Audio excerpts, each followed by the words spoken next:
wolves were licking wounds now and would bear close watching. "Bran," the master said firmly, "I know you mean well, but Shaggy Dog is too wild to run loose. I'm the third man he's savaged.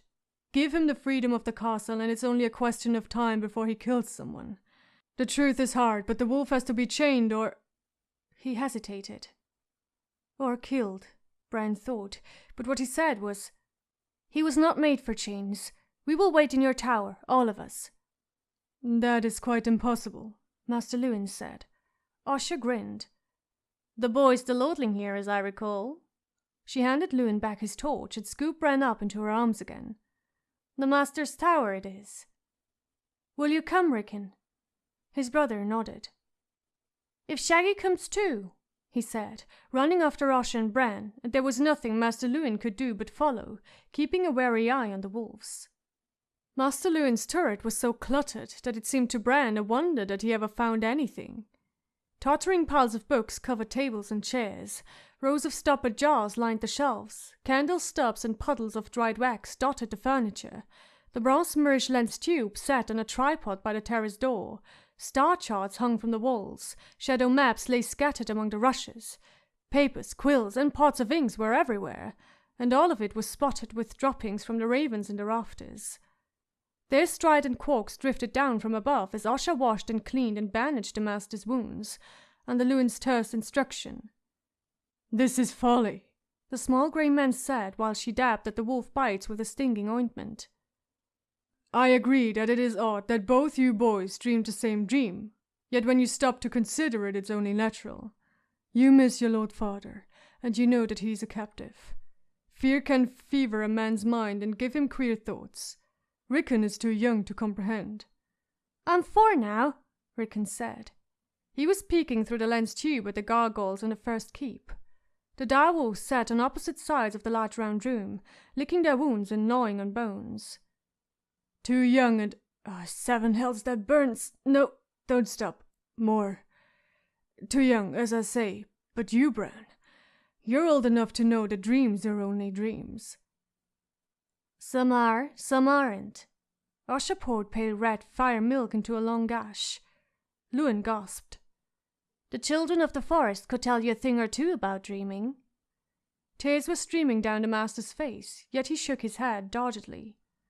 "The children live only in dreams. Now, dead and gone.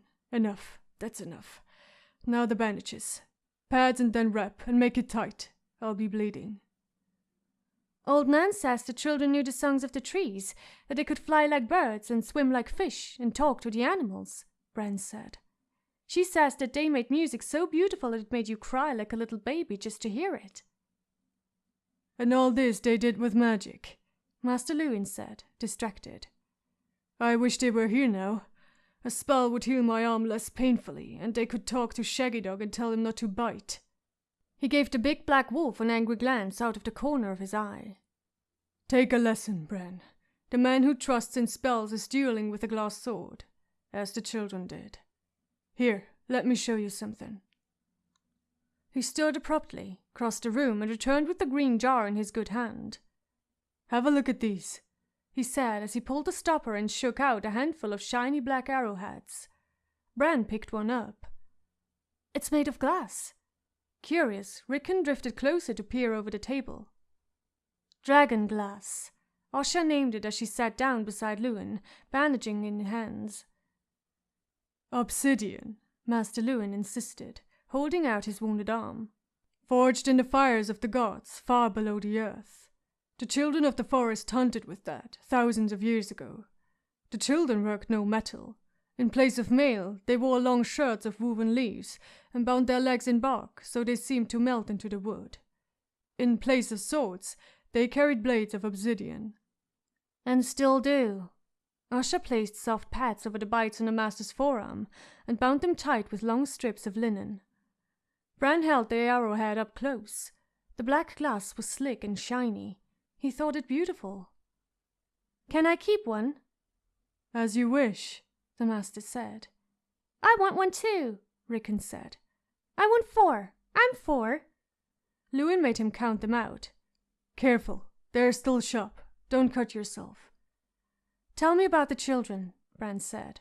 It was important. "What do you wish to know?" "Everything." Master Luwin tugged at his chain collar where it chafed against his neck. "They were people of the Dawn Age, the very first, before kings and kingdoms," he said. "In those days there were no castles or holdfasts, no cities, not so much as a market town to be found between here and the Sea of Dorne. There were no men at all. Only the children of the forest dwelt in the lands we now call the Seven Kingdoms. They were a people dark and beautiful, small of stature, no taller than children even when grown to manhood. They lived in the depths of the wood, in caves and crannogs and secret tree towns. Slight as they were, the children were quick and graceful. Male and female hunted together, with weirwood bows and flying snares. Their gods were the gods of the forest, stream and stone, the old gods whose names are secret. Their wise men were called greenseers, and carved strange faces in the weirwoods to keep watch on the woods. How long the children reigned here or where they come from, no man can know. But some 12,000 years ago, the first men appeared from the east, crossing the broken arm of Dawn before it was broken. They came with bronze swords and great leathern shields, riding horses. No horse had ever been seen on this side of the narrow sea. No doubt the children were as frightened by the horses as the first men were by the faces in the trees. As the first men carved out holdfasts and farms, they cut down the faces and gave them to the fire. Horror struck, the children went to war. The old songs say that the greenseers used dark magics to make the seas rise and sweep away the land, shattering the arm, but it was too late to close the door. The wars went on until the earth ran red with blood of men and children both, but more children than men, for men were bigger and stronger, and wood and stone and obsidian make a poor match for bronze. Finally, the wiles of both races prevailed, and the chiefs and heroes of the first men met the greenseers and wood dancers amidst the weirwood groves of a small island in the great lake called God's Eye. There they forged a pact.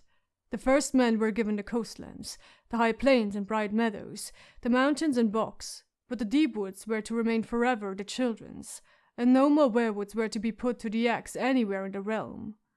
So the gods might bear witness to the singing, every tree on the island was given a face, and afterward the sacred order of green men was formed to keep watch over the Isle of Faces. The pact began 4,000 years of friendship between men and children. In time, the first men even put aside the gods they had brought with them and took up the worship of the secret gods of the wood. The signing of the pact ended the Dawn Age and began the Age of Heroes.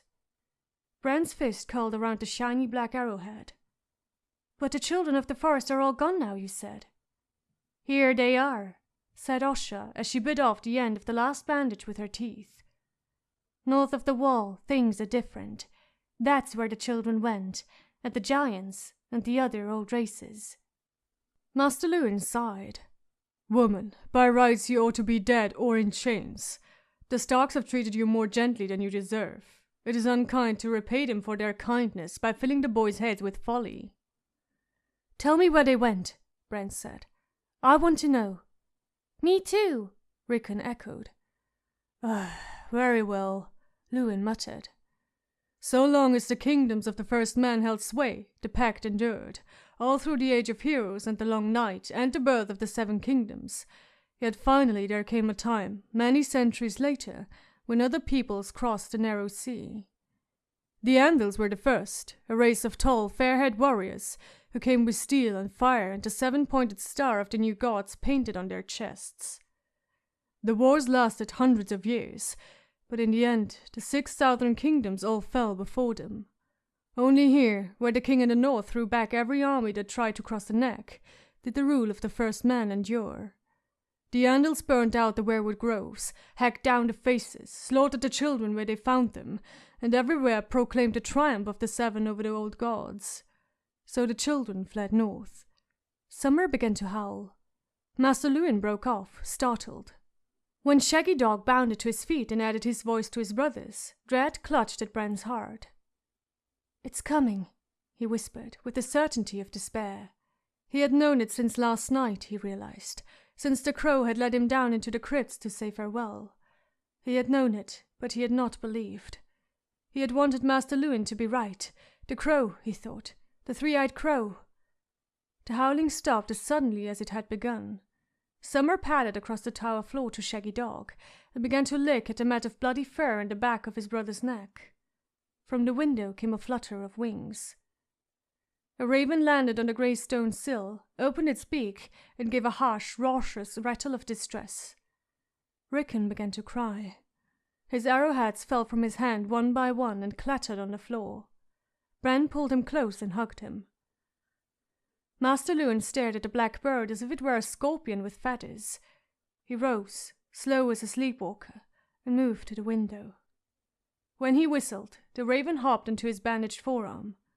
There was dried blood on its wings. "A hawk," Luin murmured. "Perhaps an owl.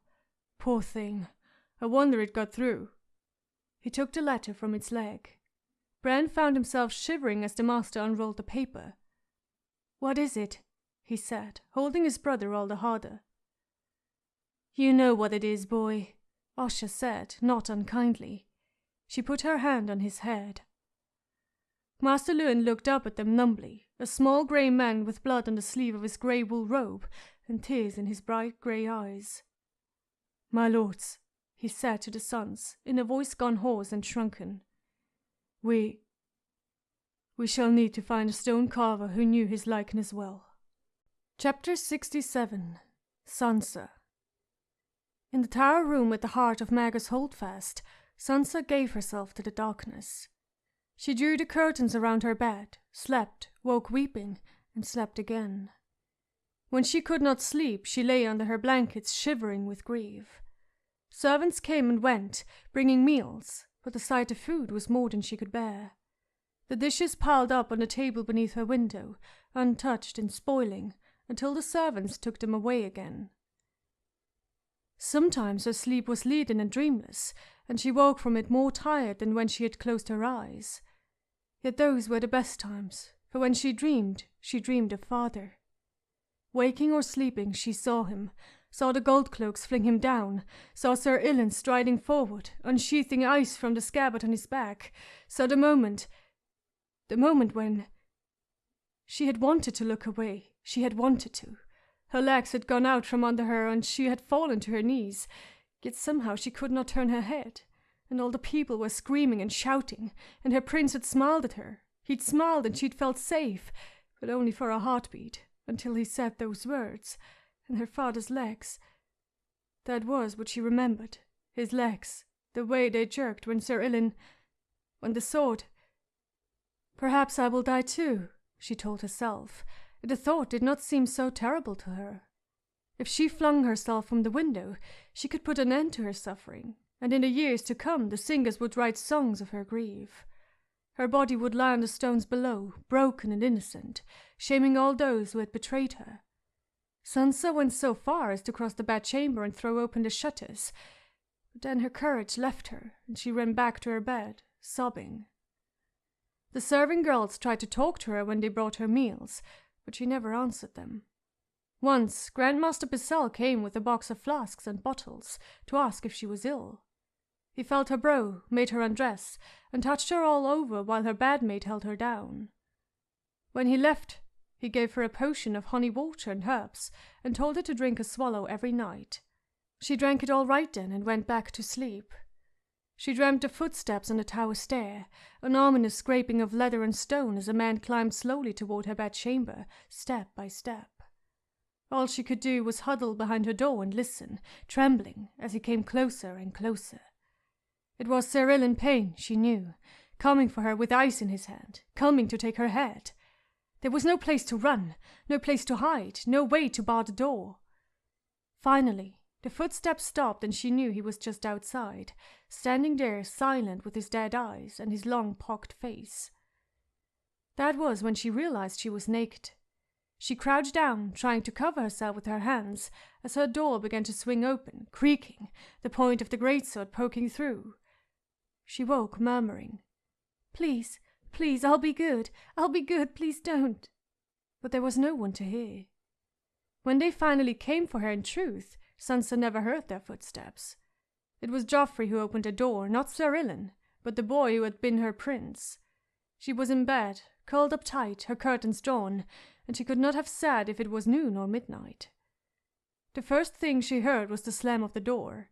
Then her bed hangings were yanked back, and she threw up a hand against the sudden light and saw them standing over her. "You will attend me in court this afternoon," Joffrey said. "See that you bath and dress as befits my betrothed."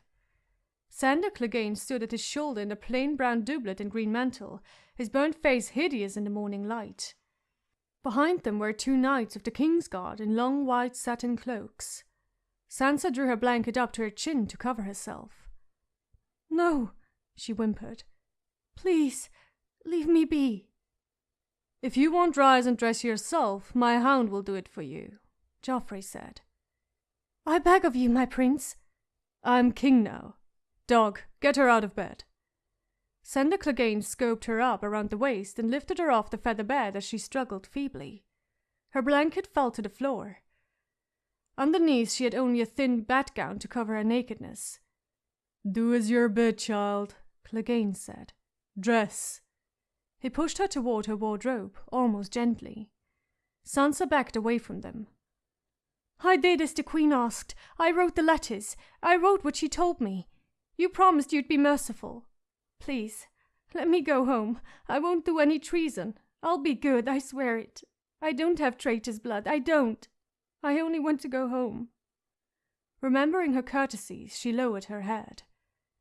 "As it please you," she finished weakly. "It does not please me," Joffrey said. "Mother says I'm still to marry you, so you'll stay here and you'll obey." "I don't want to marry you," Sansa wailed. "You chopped off my father's head." "He was a traitor. I never promised to spare him, only that I'd be merciful, and I was. If he hadn't been your father, I would have had him torn or flayed, but I gave him a clean death." Sansa stared at him, seeing him for the first time. He was wearing a padded crimson doublet patterned with lions, and a cloth of gold cape with a high collar that framed his face. She wondered how she could ever have thought him handsome. His lips were as soft and red as the worms you found after a rain, and his eyes were vain and cruel. "I hate you," she whispered. King Joffrey's face hardened. "My mother tells me that it isn't fitting that a king should strike his wife. Sir Meryn?" The knight was on her before she could think, yanking back her hand as she tried to shield her face, and backhanding her across the ear with a gloved fist. Sansa did not remember falling, yet the next she knew she was sprawled on one knee amongst the rushes. Her head was ringing. Sir Meryn Trant stood over her, with blood on the knuckles of his white silk glove. "Will you obey now, or shall I have him chastise you again?" Sansa's ear felt numb. She touched it, and her fingertips came away wet and red. As you command, my lord." "Your grace," Joffrey corrected her. "I shall look for you in court." He turned and left. Sir Meryn and Sir Aerys followed him out, but Sandor Clegane lingered long enough to yank her roughly to her feet. "Save yourself some pain, girl, and give him what he wants." What does he want? Please tell me." "He wants you to smile and smell sweet and be his lady love," the hound rasped. "He wants to hear you recite all your pretty little words the way the scepter taught you. He wants you to love him and fear him." After he was gone, Sansa sank back onto the rushes, staring at the wall until 2 of her batmates crept timidly into the chamber. "I will need hot water for my bath, please," she told them, "and perfume, and some powder to hide this bruise." The right side of her face was swollen and beginning to ache, but she knew Joffrey would want her to be beautiful. The hot water made her think of Winterfell, and she took strength from that. She had not washed since the day her father died, and she was startled at how filthy the water became. Her mates sluiced the blood of her face, scrubbed the dirt from her back, washed her hair and brushed it out until it sprang back in thick auburn curls. Sansa did not speak to them, except to give them commands. They were Lannister servants, not her own, and she did not trust them. When the time came to dress, she chose the green silk gown that she had worn to the tourney. She recalled how gallant Joff had been to her that night at the feast. Perhaps it would make him remember as well, and treat her more gently. She drank a glass of buttermilk and nibbled at some sweet biscuits as she waited, to settle her stomach. It was midday when Sir Meryn returned, a shirt of enamelled scales chased with gold, a tall helm with a golden sunburst crest, greaves and gorget and gauntlet and boots of gleaming plate, a heavy wool cloak clasped with a golden lion. His visor had been removed from his helm, to better show his dour face, pouchy bags under his eyes, a white sour mouth, rusty hair spotted with grey. "My lady," he said, bowing, as if he had not beaten her bloody only 3 hours past. "His Grace has instructed me to escort you to the throne room." "Did he instruct you to hit me if I refused to come?" "Are you refusing to come, my lady?" The look he gave her was without expression. He did not so much as glance at the bruise he had left her. He did not hate her, Sansa realized. Neither did he love her. He felt nothing for her at all. She was only a thing to him. "No," she said, rising.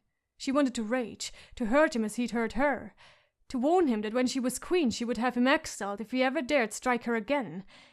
But she remembered what the hound had told her, so all she said was, "I shall do whatever his Grace commands." "As I do," he replied. "Yes, but you are no true knight, Sir Meryn." Sandor Clegane would have laughed at that, Sansa knew. Other men might have cursed her, warned her to keep silent, even begged for her forgiveness. Sir Meryn Trant did none of these. Sir Meryn Trant simply did not care. The balcony was deserted save for Sansa. She stood with her head bowed, fighting to hold back her tears, while below Joffrey sat on his iron throne and dispensed what it pleased him to call justice. 9 cases out of 10 seemed to bore him. Those he allowed his council to handle, squirming restlessly while Lord Baelish, Grandmaster Pycelle, or Queen Cersei resolved the matter. When he did choose to make a ruling, though, not even his queen mother could sway him. A thief was brought before him, and he had Sir Ilyn chop his hand off, right there in court. 2 knights came to him with a dispute about some land, and he decreed that they should duel for it on the morrow. "To the death," he added. A woman fell to her knees to plead for the head of a man executed as a traitor. She had loved him, she said, and she wanted to see him decently buried. "If you loved a traitor, you must be a traitor too," Joffrey said. 2 gold cloaks dragged her off to the dungeons. Frog-faced Lord Slyn sat at the end of the council table, wearing a black velvet doublet and a shiny cloth of gold cape, nodding with approval every time the king pronounced the sentence. Sansa stared hard at his ugly face, remembering how he'd thrown down her father to Sir Ilyn to behead, wishing she could hurt him, wishing that some hero would throw him down and cut off his head. But a voice inside her whispered, "There are no heroes," and she remembered what Lord Pettyr had said to her, here in this very hall. "Life is not a song, sweetling," he told her. "You may learn that one day to your sorrow." In life, the monsters win, she told herself, and now it was the hound's voice she heard, a cold rasp, metal on stone. "Save yourself some pain, girl, and give him what he wants." The last case was a plum tavern singer, accused of making a song that ridiculed the late King Robert. Joff commanded him to fetch his wood harp and ordered him to perform the song for the court. The singer wept and swore he would never sing that song again, but the king insisted. It was sort of a funny song, all about Robert fighting with a pig. The pig was the boar who'd killed him, Sansa knew, but in some verses it almost sounded as if he were singing about the queen. When the song was done, Joffrey announced that he'd decided to be merciful. The singer could keep either his fingers or his tongue. He would have a day to make his choice. Janos Slynt nodded. That was the final business of the afternoon, Sansa saw with relief, but her ordeal was not yet done.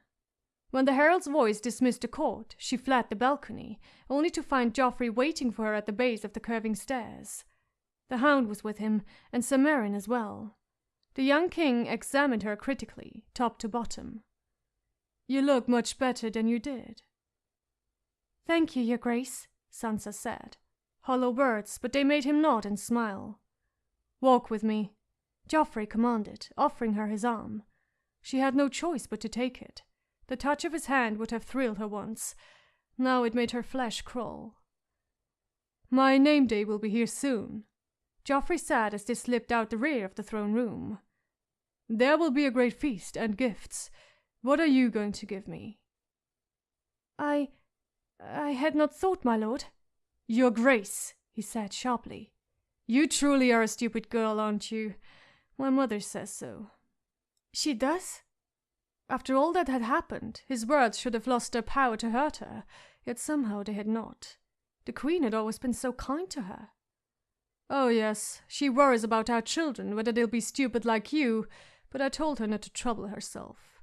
The king gestured, and Sir Meryn opened the door for them. Thank you, your grace, she murmured. The hound was right, she thought. I am only a little bird, repeating the words they taught me. The sun had fallen below the western wall, and the stones of the Red Keep glowed dark as blood. I'll get you with child as soon as you're able, Joffrey said as he escorted her across the practice yard. If the first one is stupid, I'll chop off your head and find a smarter wife. When do you think you'll be able to have children? Sansa could not look at him. He shamed her so. Septim Mordane says most Hybern girls have their flowering at 12 or 13. Joffrey nodded. This way. He led her into the gatehouse, to the base of the steps that led up to the battlements. Sansa jerked back away from him, trembling. Suddenly, she knew where they were going. No, she said, her voice a frightened gasp. Please, no, don't make me, I beg you. Joffrey pressed his lips together.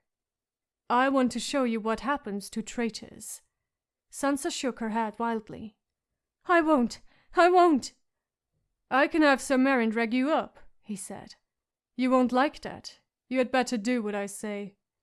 Joffrey reached for her, and Sansa cringed away from him, backing into the hound. Do it, girl, Sandor Clegane told her, pushing her back toward the king. His mouth twitched on the burnt side of his face, and Sansa could almost hear the rest of it. He'll have you up there no matter what, so give him what he wants. She forced herself to take King Joffrey's hand. The climb was something out of a nightmare. Every step was a struggle, as if she were pulling her feet out of ankle-deep mud, and there were more steps than she would have believed, 1,000 steps, and horror waiting on the ramparts. From the high battlements of the gatehouse, the whole world spread out below them. Sansa could see the great sept of Baelor on Visenia's hill, where her father had died. At the other end of the Street of the Sisters stood the fire-blackened ruins of the Dragon Pit. To the west, the swollen red sun was half hidden behind the Gate of the Gods. The salt sea was at her back, and to the south was the fish market, and the docks, and the swirling torrent of the Blackwater Rush. And to the north... She turned that way, and saw only the city, streets and alleys and hills and bottoms and more streets, and more alleys, and the stone of distant walls. Yet she knew that beyond them was open country, farms and fields and forests, and beyond that, north and north and north again, stood Winterfell. What are you looking at? Joffrey said. This is what I wanted you to see, right here. A thick stone parapet protected the outer edge of the rampart, reaching as high as Sansa's chin, with crenellations cut into it every 5 feet for archers. The heads were mounted between the crenels, along the top of the wall, impaled on iron spikes so they faced out over the city. Sansa had noted them the moment she'd stepped out to the wall walk, but the river and the bustling streets and the setting sun were ever so much prettier. He can make me look at the heads, she told herself, but he can't make me see them. This one is your father, he said. This one here. Dog, turn it around so she can see him. Sandor Clegane took the head by the hair and turned it. The severed head had been dipped in tar to preserve it longer. Sansa looked at it calmly, not seeing it at all. It did not really look like Lord Eddard, she thought. It did not even look real. How long do I have to look? Joffrey seemed disappointed. Do you want to see the rest? There was a long row of them. If it please your grace. Joffrey marched her down the wall walk, past a dozen more heads and 2 empty spikes. I'm saving those for my Uncle Stannis and my Uncle Renly, he explained. The other heads had been dead and mounted much longer than her father. Despite the tar, most were long past being recognizable. The king pointed to one and said, That's your scepter there. But Sansa could not even have told that it was a woman. The jaw had rotted off her face, and birds had eaten one ear and most of a cheek. Sansa had wondered what had happened to Septa Modane, although she supposed she had known all along. "Why did you kill her?" she asked. "She was God-sworn." "She was a traitor." Joffrey looked pouty. Somehow she was upsetting him. "You haven't said what you mean to give me for my name day. Maybe I should give you something instead. Would you like that?" "If it please you, my lord," Sansa said. When he smiled, she knew he was mocking her. "Your brother is a traitor too, you know." He turned Septa Modane's hat back around. "I remember your brother from Winterfell. My dog called him the Lord of the Wooden Sword. Didn't you, dog?" "Did I?"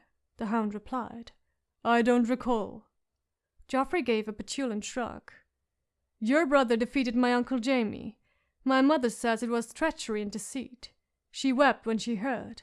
Women are all weak, even her, though she pretends she isn't. She says we need to stay in King's Landing in case my other uncles attack, but I don't care. After my name day feast, I'm going to raise a host and kill your brother myself. That's what I'll give you, Lady Sansa. Your brother's head." A kind of madness took over her then, and she heard herself say, "Maybe my brother will give me your head." Joffrey scowled. "You must never mock me like that. A true wife does not mock her lord. Sir Meryn, teach her." This time the knight grasped her beneath the jaw and held her hat still as he struck her. He hit her twice, left to right and harder, right to left. Her lips split and blood ran down her chin to mingle with the salt of her tears. "You shouldn't be crying all the time," Joffrey told her. "You're more pretty when you smile and love." Sansa made herself smile, afraid that he would have Sir Meryn hit her again if she did not, but it was no good. The king still shook his head. "Wipe off the blood. You're all messy." The outer parapet came up to her chin, but along the inner edge of the walk was nothing but a long plunge to the Bailey 70 or 80 feet below. All it would take was a shove, she told herself. He was standing right there, smirking at her with those fat worm lips. You could do it, she told herself. You could. Do it right now.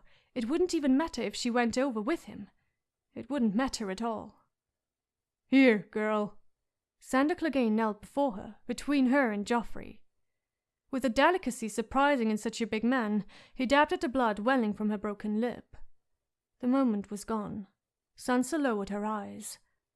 "Thank you," she said when he was done. She was a good girl, and always remembered her courtesies. Chapter 68.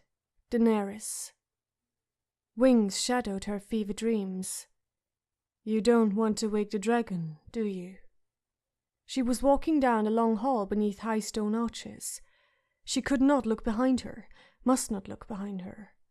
There was a door ahead of her, tiny with distance, but even from afar she saw that it was painted red. She walked faster, and her bare feet left bloody footprints on the stone. "You don't want to wake the dragon, do you?" She saw sunlight on the Dothraki Sea, the living plain, rich with the smells of earth and death. Wind stirred the grasses, and they rippled like water.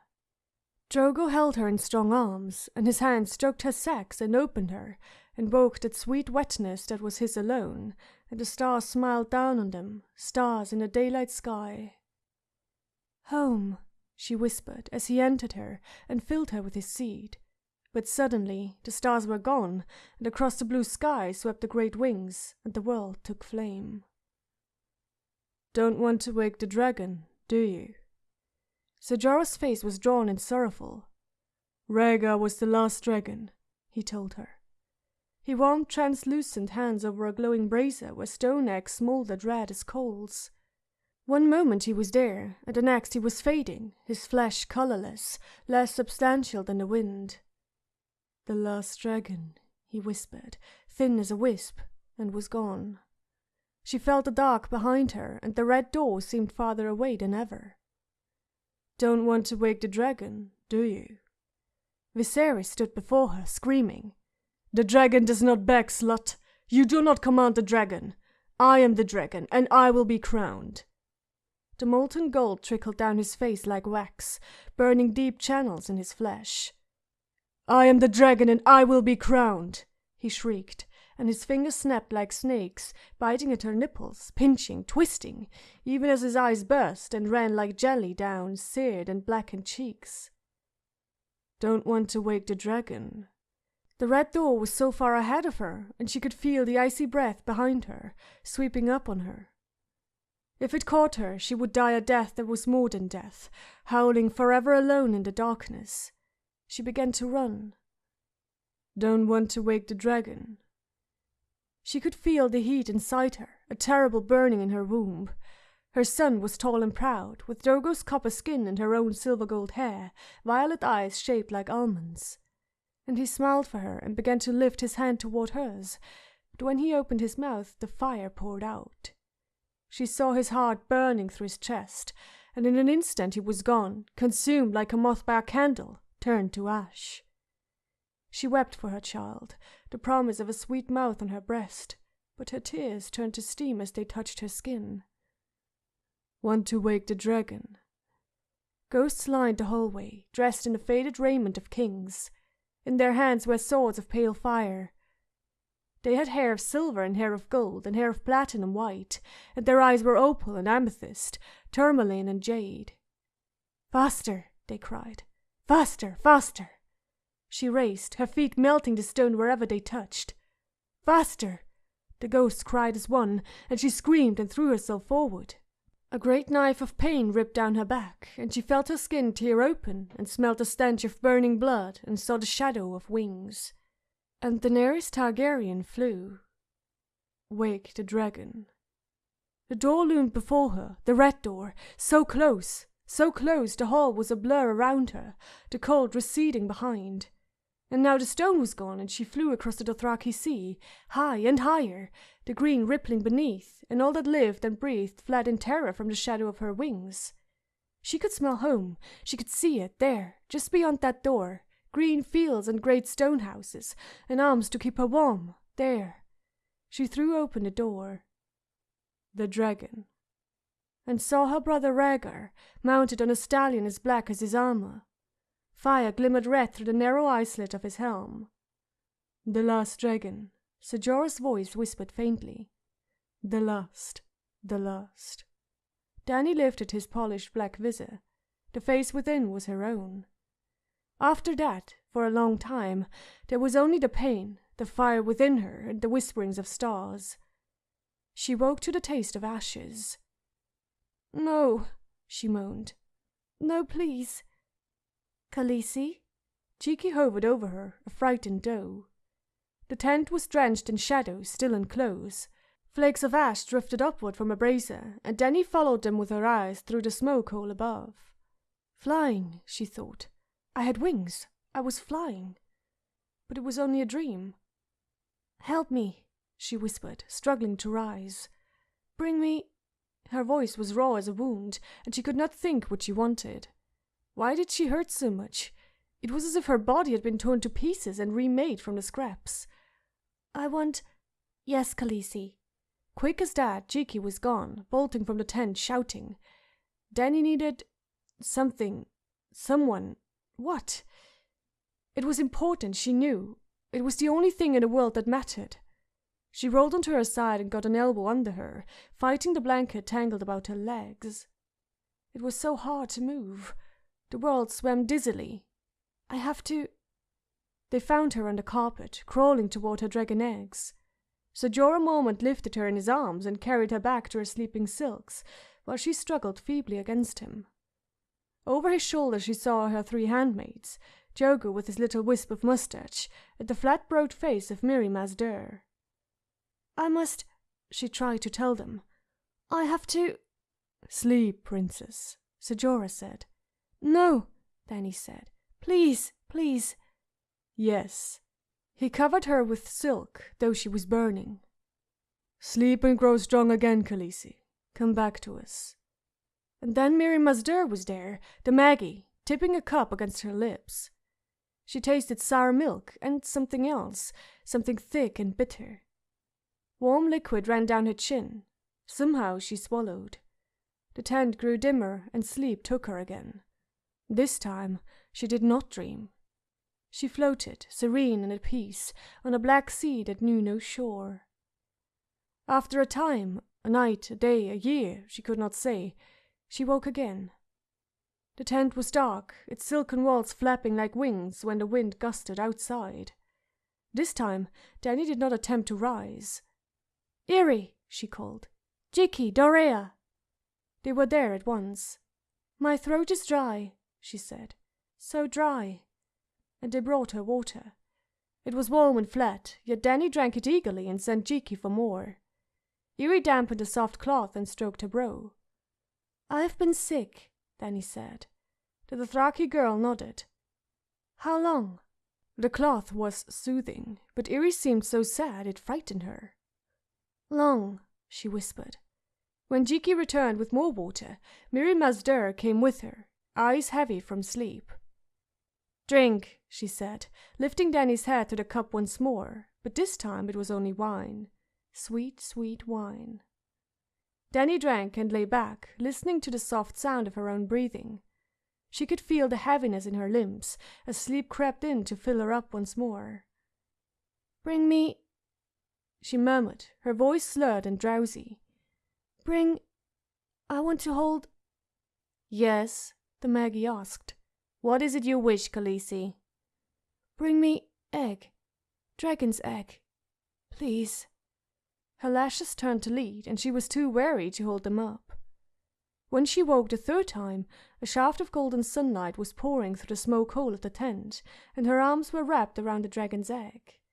It was the pale one, its scales the color of buttercream, veined with whorls of gold and bronze, and Danny could feel the heat of it. Beneath her bad silks, a fine sheen of perspiration covered her bare skin. "Dragon dew," she thought. Her fingers trailed lightly across the surface of the shell, tracing the wisps of gold, and deep in the stone she felt something twist and stretch in response. It did not frighten her. All her fear was gone, burned away. Danny touched her brow. Under the film of sweat, her skin was cool to the touch, her fever gone. She made herself sit. There was a moment of dizziness and the deep ache between her thighs, yet she felt strong. Her mates came running at the sound of her voice. "Water," she told them. "A flagon of water, cold as you can find it. And fruit, I think. Dates." "As you say, Khaleesi." "I want Sajora," she said, standing. Jikki brought a sand-silk robe and draped it over her shoulders. "And a warm bath, and Mirri Maz Dur, and—" Memory came back to her all at once, and she faltered. "Khal Drogo," she forced herself to say, watching their faces with dread. "Is he—" "The Khal lives," Eerie answered quietly. Yet Danny saw a darkness in her eyes when she said the words, and no sooner had she spoken than she rushed away to fetch water. She turned to Dorea. "Tell me." I shall bring Sajora," the Lysine girl said, bowing her head and fleeing the tent. Jikki would have run as well, but Danny caught her by the wrist and held her captive. "What is it? I must know. Drogo, my child." Why had she not remembered the child until now? "My son, Rhaego, where is he? I want him." Her handmaid lowered her eyes. "The boy, he did not live, Khaleesi." Her voice was a frightened whisper. Danny released her wrist. "My son is dead," she thought as Jikki left the tent. She had known somehow. She had known since she woke the first time to Jikki's tears. No, she had known before she woke. Her dream came back to her, sudden and vivid, and she remembered the tall man with the copper skin and long silver gold braid, bursting into flame. She should weep, she knew, yet her eyes were dry as ash. She had wept in her dream, and the tears had turned to steam on her cheeks. All the grief has been burned out of me, she told herself. She felt sad, and yet she could feel Rhaego receding from her, as if he had never been. Sajora and Mirri Maz Dur entered a few moments later and found Danny standing over the other dragon's eggs, the two still in their chest. It seemed to her that they felt as hot as the ones she had slept with, which was passing strange. "Sajora, come here," she said. She took his hand and placed it on the black egg with the scarlet swirls. "What do you feel?" Shell, hard as rock. The knight was wary. Scales. Heat? No, cold stone. He took his hand away. Princess, are you well? Should you be up, weak as you are? Weak? I'm strong, Jorah. To please him, she reclined on a pile of cushions. Tell me how my child died. He never lived, my princess. The women say... He faltered, and then he saw how the flesh hung loose on him, and the way he limped when he moved. Tell me what the women say. He turned his face away. His eyes were haunted. They say the child was...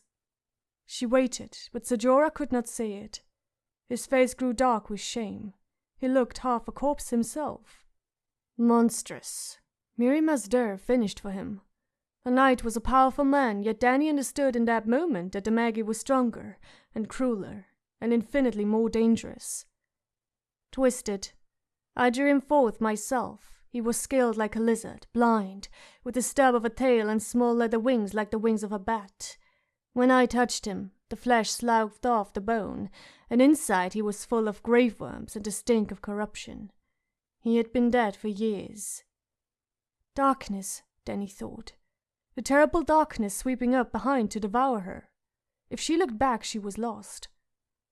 My son was alive and strong when Ser Jorah carried me into this tent, she said. I could feel him kicking, fighting to be born. That may be as it may be, answered Mirri Maz Duur. Yet the creature that came forth from your womb was as I said. Death was in that tent, Khaleesi. Only shadows, Ser Jorah husked, but Dany could hear the doubt in his voice. I saw, Maggie. I saw you alone, dancing with the shadows. The grave casts long shadows, Iron Lord, Mirri said. Long and dark, and in the end no light can hold them back. Ser Jorah had killed her son, Dany knew. He had done what he did for love and loyalty, yet he had carried her into a place no living man should go, and fed her baby to the darkness. He knew it too. The grave face, the hollow eyes, the limp. The shadows have touched you too, Ser Jorah, she told him. The knight made no reply.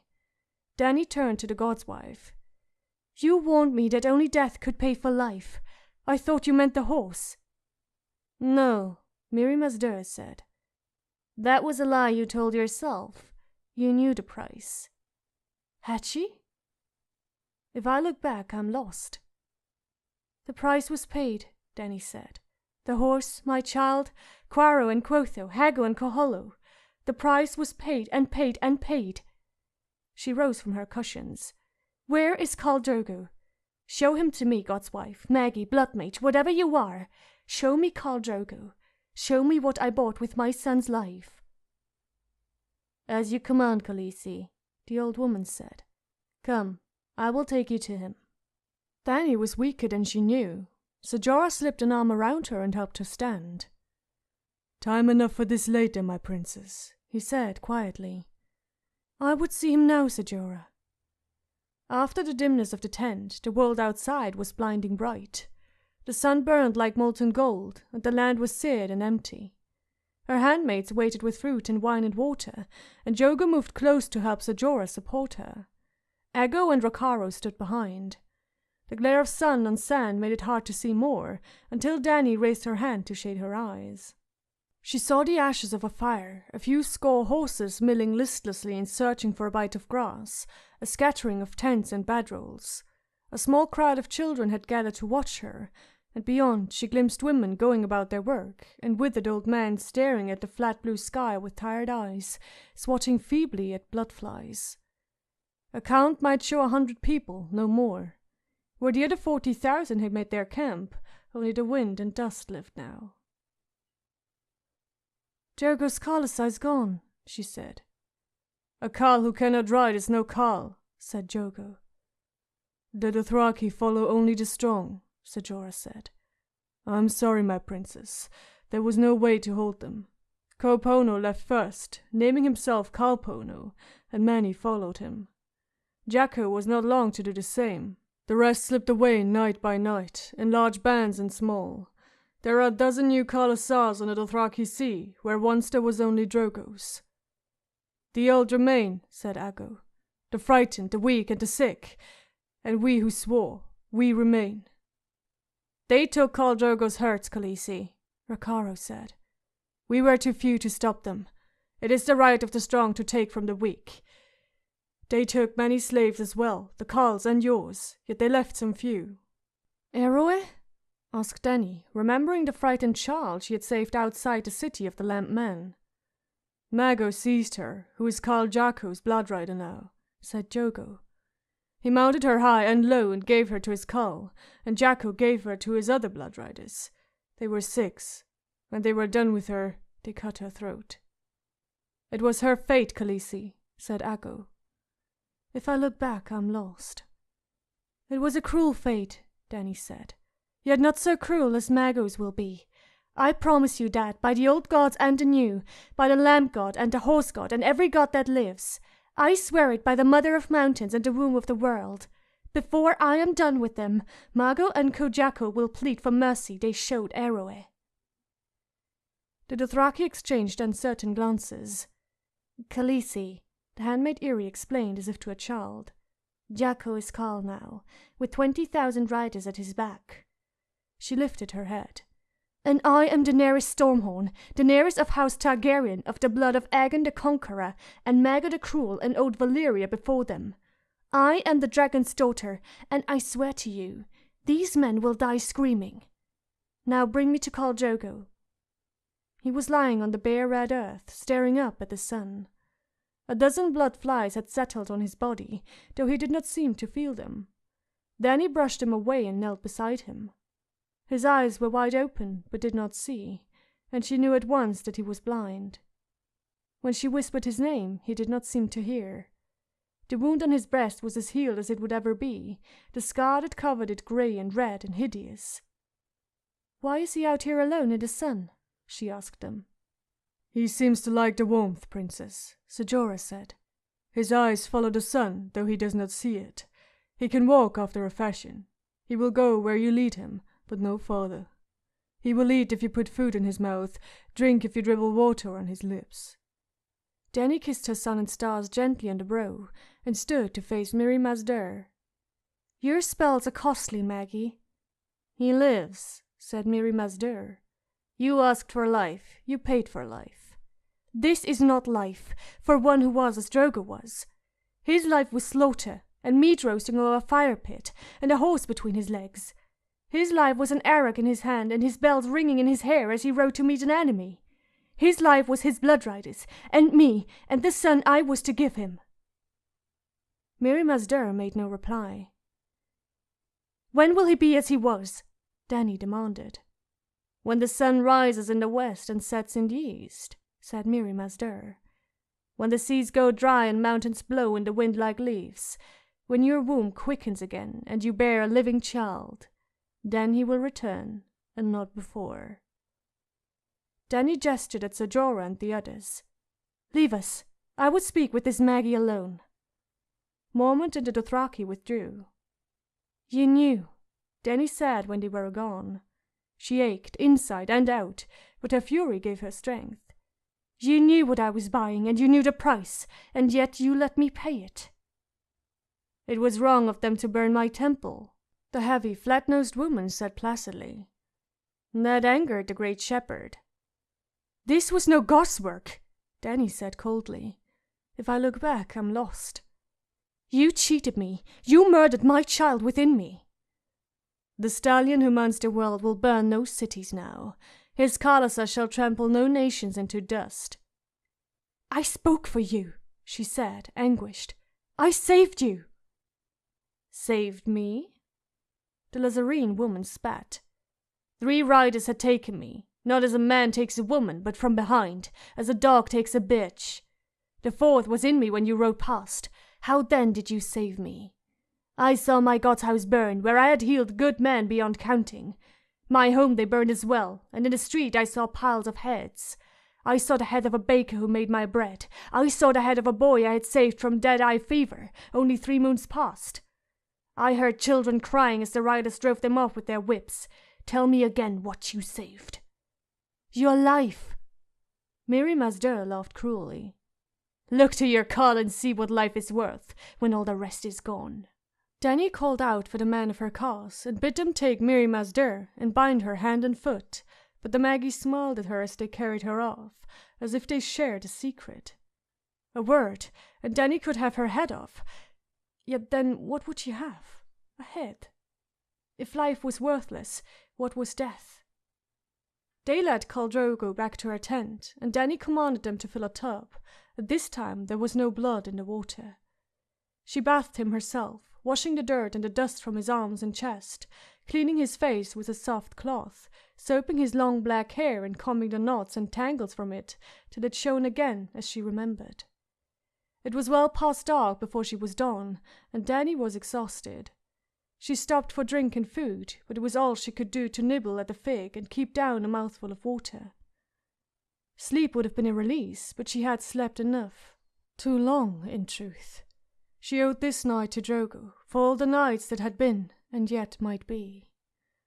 The memory of their first ride was with her when she led him out into the darkness, for the Dothraki believed that all things of importance in a man's life must be done beneath the open sky.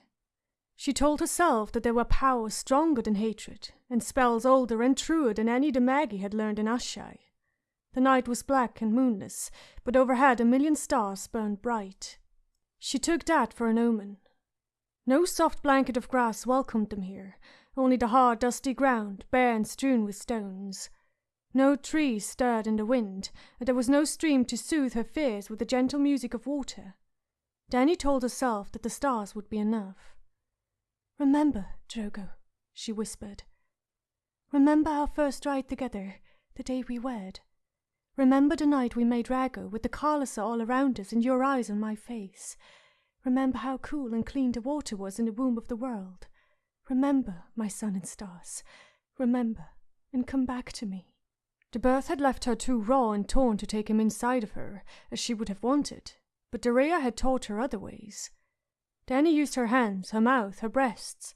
She raked him with her nails and covered him with kisses and whispered and prayed and told him stories, and by the end she had bathed him with her tears. Yet Drogo did not feel, or speak, or rise. And when the bleak dawn broke over an empty horizon, Dany knew that he was truly lost to her. "When the sun rises in the west and sets in the east," she said sadly. "When the seas go dry and mountains blow in the wind like leaves, when my womb quickens again and I bear a living child, then you will return, my sun and stars, and not before." "Never," the darkness cried. "Never, never, never." Inside the tent, Dany found a cushion, soft silk stuffed with feathers. She clutched it to her breast as she walked back out to Drogo, to her sun and stars. "If I look back, I'm lost." It hurt even to walk, and she wanted to sleep and not to dream. She knelt, kissed Drogo on the lips, and pressed the cushion down across his face. Chapter 69. Tyrion. "They have my son," Tywin Lannister said. "They do, my lord." The messenger's voice was dulled by exhaustion. On the breast of his torn surcoat, the brindled boar of Crakehall was half obscured by dried blood. "One of your sons," Tyrion thought. He took a sip of wine and said not a word, thinking of Jaime. When he lifted his arm, pain shot through his elbow, reminding him of his own brief taste of battle. He loved his brother, but he would not have wanted to be with him in the Whispering Wood for all the gold in Casterly Rock. His lord father's assembled captains and bannermen had fallen very quiet as the courier told his tale. The only sound was the crackle and hiss of the log burning in the hearth at the end of the long, draughty common room. After the hardships of the long, relentless drive south, the prospect of even a single night in an inn had cheered Tyrion mightily, though he rather wished it had not been this inn again, with all its memories. His father had set a grueling pace, and it had taken its toll. Men wounded in the battle kept up as best they could, or were abandoned to fend for themselves. Every morning they left a few more by the roadside, men who went to sleep, never to wake. Every afternoon a few more collapsed along the way, and every evening a few more deserted, stealing off into the dusk. Tyrion had been half tempted to go with them. He had been upstairs, enjoying the comfort of a feather bed and the warmth of Shay's body beside him, when his squire had woken him to say that a rider had arrived with dire news of Riverrun. So it had all been for nothing. The rush south, the endless forced marches, the bodies left beside the road, all for naught. Robb Stark had reached Riverrun days and days ago. "How could this happen?" Sir Harry Swift moaned. "How? Even after the Whispering Wood, you had Riverrun ringed in iron, surrounded by a great host. What madness made Sir Jaime decide to split his men into 3 separate camps? Surely he knew how vulnerable that would leave them." "Better than you chinless craven," Tyrion thought. Jaime might have lost Riverrun, but it angered him to hear his brother slandered by the likes of Swift, a shameless lickspittle whose greatest accomplishment was marrying his equally chinless daughter to Sir Kevan, and thereby attaching himself to the Lannisters. "I would have done the same," his uncle responded, a good deal more calmly than Tyrion might have. "You have never seen Riverrun, Sir Harris, or you would know that Jaime had little choice in the matter. The castle is situated at the end of the point of land where the Tumblestone flows into the Red Fork of the Trident. The rivers form 2 sides of a triangle, and when danger threatens, the Tullys open their sluice gates upstream to create a wide moat on the 3rd side, turning Riverrun into an island. The walls rise sheer from the water, and from their towers the defenders have a commanding view of the opposite shores for many leagues around. To cut off all the approaches, a besieger must needs place 1 camp north of the Tumblestone, 1 south of the Red Fork, and a 3rd between the rivers west of the moat. There is no other way, none." "Sir Kevan speaks truly, my lords," the courier said. "We'd built palisades of sharpened stakes around the camps, yet it was not enough, not with no warning and the rivers cutting us off from each other. They came down on the north camp first. No one was expecting an attack. Mark Piper had been raiding our supply trains, but he had no more than 50 men. So Jaime had gone out to deal with them the night before, well, with what he thought was them. We were told the Stark host was east of the Green Fork, marching south." "And your outriders?" Sir Gregor Clegane's face might have been hewn from rock. The fire in the hearth gave a sombre-orange cast to his skin and put deep shadows in the hollows of his eyes. "They saw nothing. They gave you no warning." The blood-stained messenger shook his head. "Our outriders had been vanishing. Mark Piper's work, we thought. The ones who did come back had seen nothing." "A man who sees nothing has no use for his eyes," the Mountain declared. "Cut them out and give them to your next outrider. Tell him you hope that 4 eyes might see better than 2, and if not, the man after him will have 6. Lord Tywin Lannister turned his face to study Sir Gregor. Tyrion saw a glimmer of gold as the light shone off his father's pupils, but he could not have said whether the look was one of approval or disgust. Lord Tywin was oft quiet in council, preferring to listen before he spoke, a habit Tyrion himself tried to emulate. Yet this silence was uncharacteristic even for him, and his wine was untouched. "You said they came at night," Sir Kevan prompted. The man gave a weary nod. "The Blackfish led the van, cutting down our sentries and clearing away the palisades for the main assault. By the time our men knew what was happening, riders were pouring over the ditch banks and galloping through the camp with swords and torches in hand. I was sleeping in the west camp, between the rivers. When we heard the fighting and saw the tents being fired, Lord Brax led us to the rafts and we tried to pole across, but the current pushed us downstream and the Tullys started flinging rocks at us, with the catapults on their walls.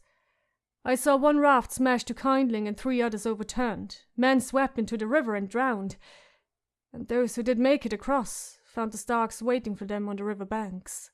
Sir Flemond Brax wore a silver and purple tabard, and the look of a man who cannot comprehend what he just heard. "My lord father—" "Sorry, my lord," the messenger said. "Lord Brax was clad in plate and mail when his raft overturned. He was very gallant." He was a fool, Tyrion thought, swirling his cup and staring down into the winy depths. Crossing a river at night on a crude raft, wearing armor, with an enemy waiting on the other side. If that was gallantry, he would take cowardice every time.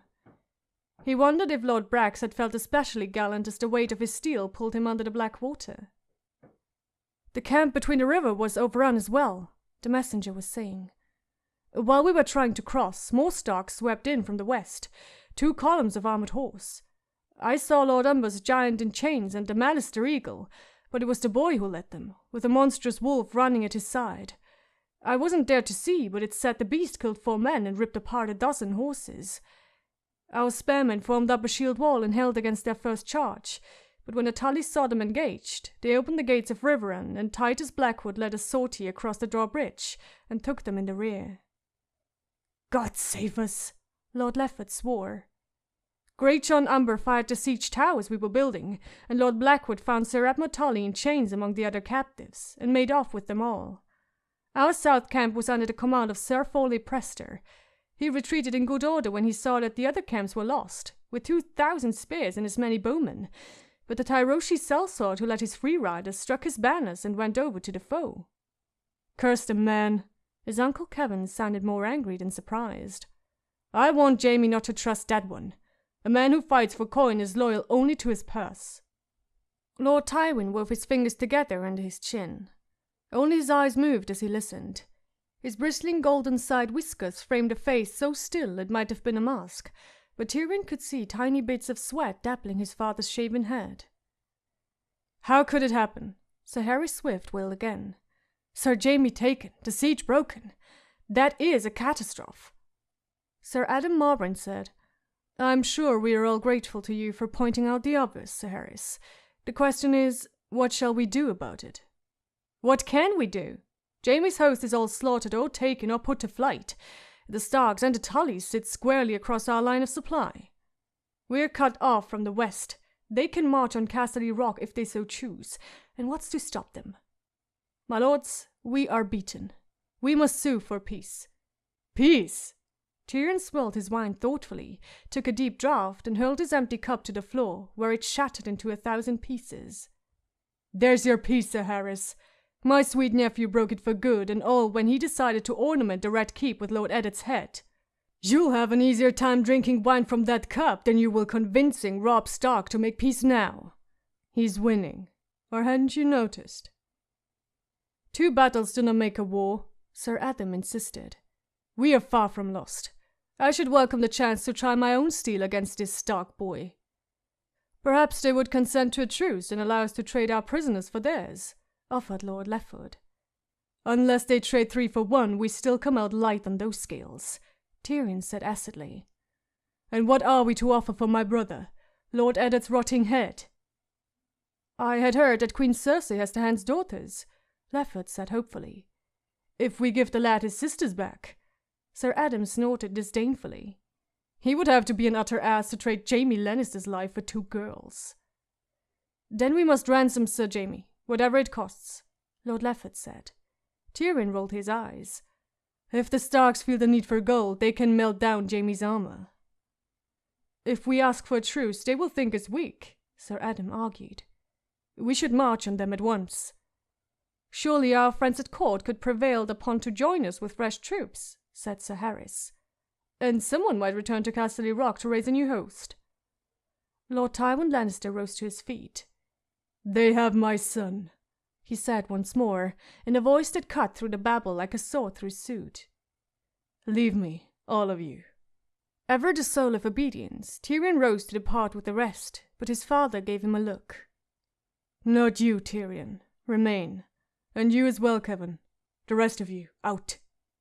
Tyrion eased himself back onto the bench, startled into speechlessness. Sir Kevin crossed the room to the wine casks. Uncle, Tyrion called, if you would be so kind. Here. His father offered him his cup, the wine untouched. Now Tyrion truly was nonplussed. He drank. Lord Tywin seated himself. You have the right of it about Stark. Alive, we might have used Lord Eddard to forge a peace with Winterfell and Riverrun, a peace that would have given us the time we need to deal with Robert's brothers. Dead. His hand curled into a fist. Madness. Rank madness. Joff's only a boy, Tyrion pointed out. At his age, I committed a few follies of my own. His father gave him a sharp look. I suppose we ought to be grateful that he has not yet married a whore. Tyrion sipped at his wine, wondering how Lord Tywin would look if he flung the cup in his face. Our position is worse than you know, his father went on. It would seem we have a new king. Sir Kevin looked poleaxed. A new... Who... What have they done to Joffrey? The faintest flicker of distaste played across Lord Tywin's thin lips. Nothing. Yet. My grandson still sits the Iron Throne, but the eunuch has heard whispers from the south. Renly Baratheon wed Margaery Tyrell at Highgarden this fortnight past, and now he has claimed the crown. The bride's father and brothers have bent the knee and sworn him their swords. Those are grave tidings. When Sir Kevan frowned, the furrows in his brow grew deep as canyons. My daughter commands us to ride for King's Landing at once, to defend the Red Keep against King Renly and the Knight of Flowers. His mouth tightened. Commands us, mind you, in the name of the King and Council. How is King Joffrey taking the news? Tyrion asked with a certain black amusement. Cersei has not seen fit to tell him yet, Lord Tywin said. She fears he might insist on marching against Renly himself. With what army? Tyrion asked. You don't plan to give him this one, I hope? He talks of leading the city watch, Lord Tywin said. If he takes the watch, he'll leave the city undefended, Sir Kevan said. And with Lord Stannis on Dragonstone. Yes, Lord Tywin looked down at his son. I had thought you were the one made for Motley, Tyrion, but it would appear that I was wrong. Why, father, said Tyrion, that almost sounds like praise. He leaned forward intently. What of Stannis? He's the elder, not Renly. How does he feel about his brother's claim? His father frowned. I have felt from the beginning that Stannis was a greater danger than all the others combined. Yet he does nothing. Oh, Varys hears his whispers. Stannis is building ships. Stannis is hiring sellswords. Stannis is bringing a shadow binder from Asshai. What does it mean? Is any of it true? He gave an irritated shrug. Kevan, bring us the map. Sir Kevan did as he was bid. Lord Tywin unrolled the letter, smoothing it flat. Jaime has left us in a bad way. Roose Bolton and the remnants of his host are north of us. Our enemies hold the Twins and Moat Cailin. Robb Stark sits to the west, so we cannot retreat to Lannisport and the Rock, unless we choose to give battle. Jaime is taken and his army for all purposes has ceased to exist. Thoros of Myr and Beric Dondarrion continue to plague our foraging parties. To our west we have the Arryns. Stannis Baratheon sits on Dragonstone, and in the south, Highgarden and Storm's End are calling their banners. Tyrion smiled crookedly. Take heart, father. At least Rhaegar Targaryen is still dead. I had hoped you might have more to offer us than japes, Tyrion, Lord Tywin Lannister said. Sir Kevan frowned over the map, forehead creasing. Robb Stark will have Edmund Tully and the Lords of the Trident with him now. Their combined power may exceed our own. And with Roose Bolton behind us... Tywin, if we remain here, I fear we might be caught between three armies. I have no intention of remaining here. We must finish our business with the young Lord Stark before Renly Baratheon can march from Highgarden. Bolton does not concern me. He's a wary man, and we made him wary on the Green Fork. He will be slow to give pursuit, so... On the morrow, we make for Harrenhal. Kevan, I want Sir Adam's Outriders to screen our movements. Give him as many men as he requires, and send them out in groups of 4. I will have no vanishings. As you say, my lord, but why Harrenhal? That is a grim, unlucky place. Some call it cursed. Let them, Lord Tywin said. Unleash Sir Gregor and send him before us with his reavers. Send forth Vargo Hoat and his free riders as well, and Sir Amory Lorch. Each is to have 300 horse. Tell them I want to see the Riverlands afire from the God's Eye to the Red Fork. They will burn, my lord, Sir Kevan said, rising. I shall give the commands. He bowed and made for the door. When they were alone, Lord Tywin glanced at Tyrion. Your savages might relish a bit of rapine. Tell them they may ride with Vargo Hoat and plunder as they like. Good, stark women, they may take what they want and burn the rest. Telling Shugger and Timett how to pillage is like telling a rooster how to crow, Tyrion commented. But I should prefer to keep them with me. Uncouth and unruly they might be, yet the wildlings were his, and he trusted them more than any of his father's men. He was not about to hand them over. Then you had best learn to control them. I will not have the city plundered. The city? Tyrion was lost. What city would that be? King's Landing. I'm sending you to court." It was the last thing Tyrion Lannister would ever have anticipated. He reached for his wine and considered for a moment as he sipped. "And what am I to do there?" "Rule," his father said curtly. Tyrion hooted with laughter.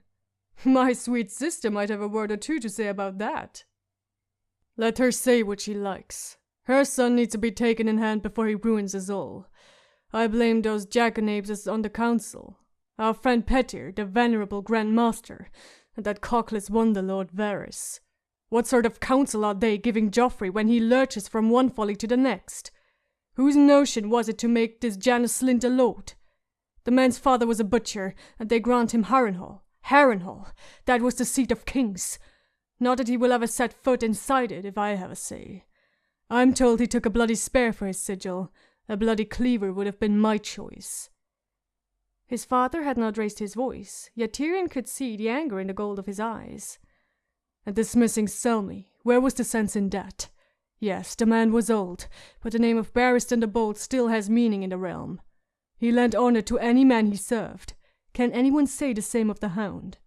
You feed your dog's bones under the table, you do not seat him beside you on the high bench." He pointed a finger at Tyrion's face. "If Cersei cannot curb the boy, you must. And if these councillors are playing us false—" Tyrion knew. "Spikes," he sighed. "Heads, walls. I see you have taken a few lessons from me." "More than you know, father," Tyrion answered quietly. He finished his wine and set the cup aside, thoughtful. A part of him was more pleased than he cared to admit. Another part was remembering the battle upriver and wondering if he was being sent to hold the left again. "Why me?"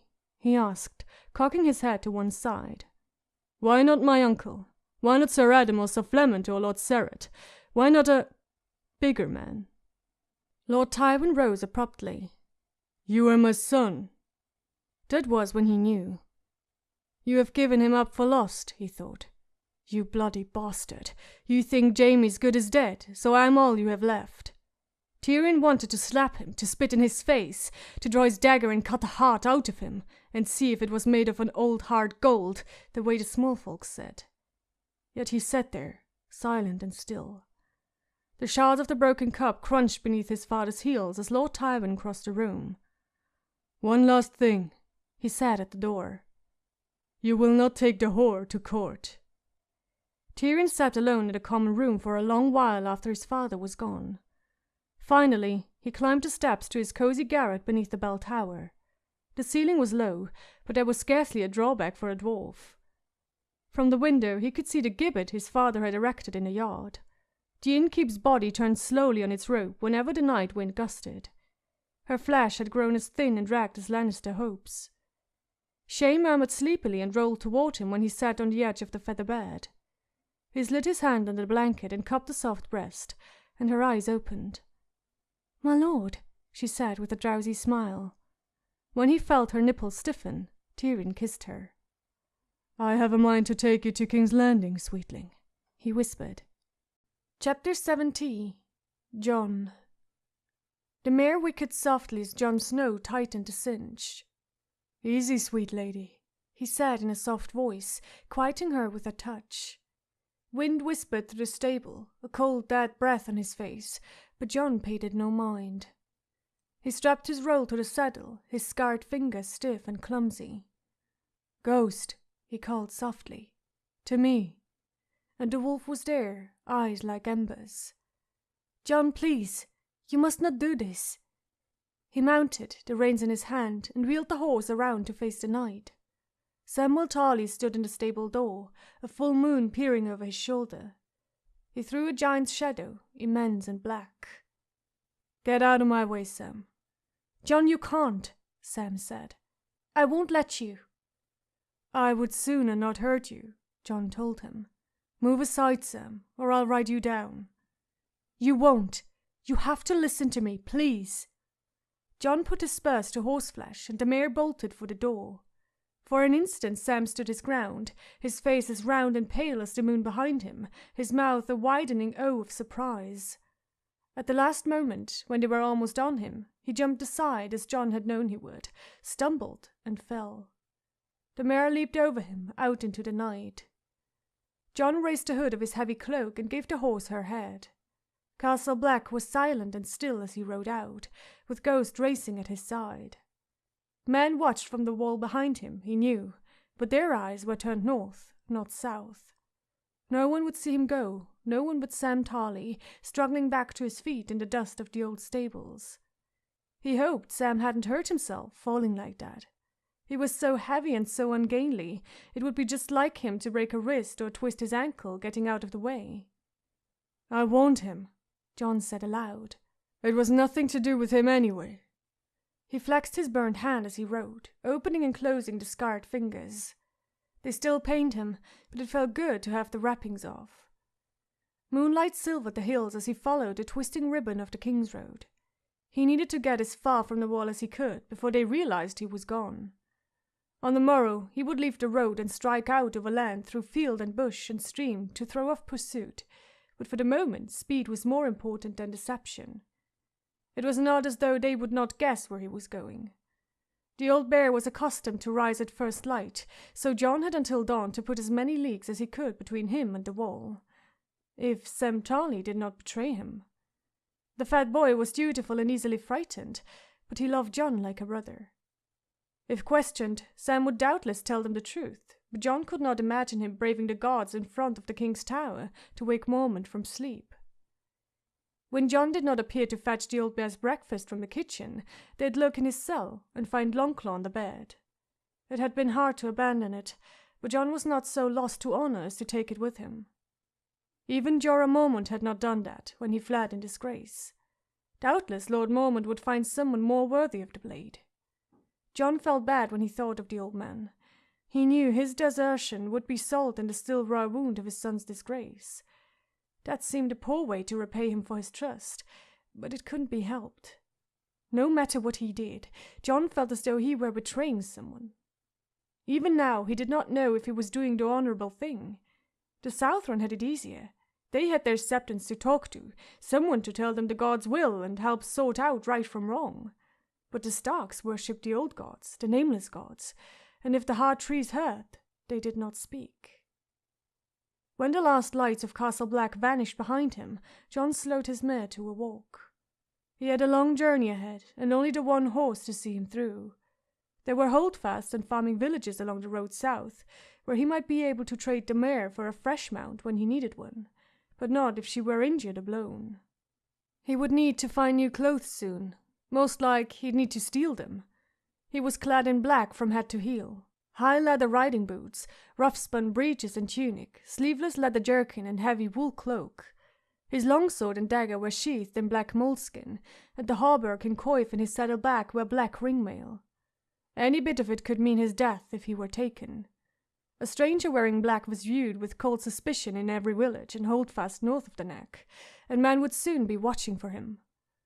Once Master Aemon's ravens took flight, John knew he would find no safe haven, not even at Winterfell.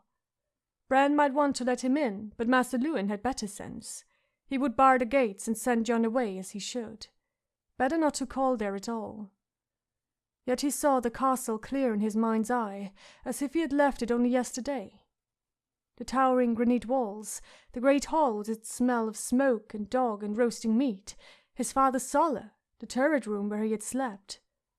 Part of him wanted nothing so much as to hear Bran laugh again, to sup on one of Gage's beef and bacon pies, to listen to old Nan tell her tales of the children of the forest and Florian the Fool. But he had not left the wall for that. He had left because he was after all his father's son and Robb's brother. The gift of a sword, even a sword as fine as Longclaw, did not make him a Mormont. Nor was he Aemon Targaryen. 3 times the old man had chosen, and 3 times he had chosen honor, but that was him. Even now, John could not decide whether the master had stayed because he was weak and craven, or because he was strong and true. Yet he understood what the old man had meant about the pain of choosing. He understood that all too well. Tyrion Lannister had claimed that most men would rather deny a hard truth than face it, but John was done with denials. He was who he was. Jon Snow, bastard and oath-breaker, motherless, friendless, and damned. For the rest of his life, however long that might be, he would be condemned to be an outsider, the silent man standing in the shadows who dares not speak his true name. Wherever he might go throughout the 7 kingdoms, he would need to live a lie, lest every man's hand be raised against him. But it made no matter, so long as he lived long enough to take his place by his brother's side and help avenge his father. He remembered Rob as he had last seen him, standing in the yard with snow melting in his auburn hair.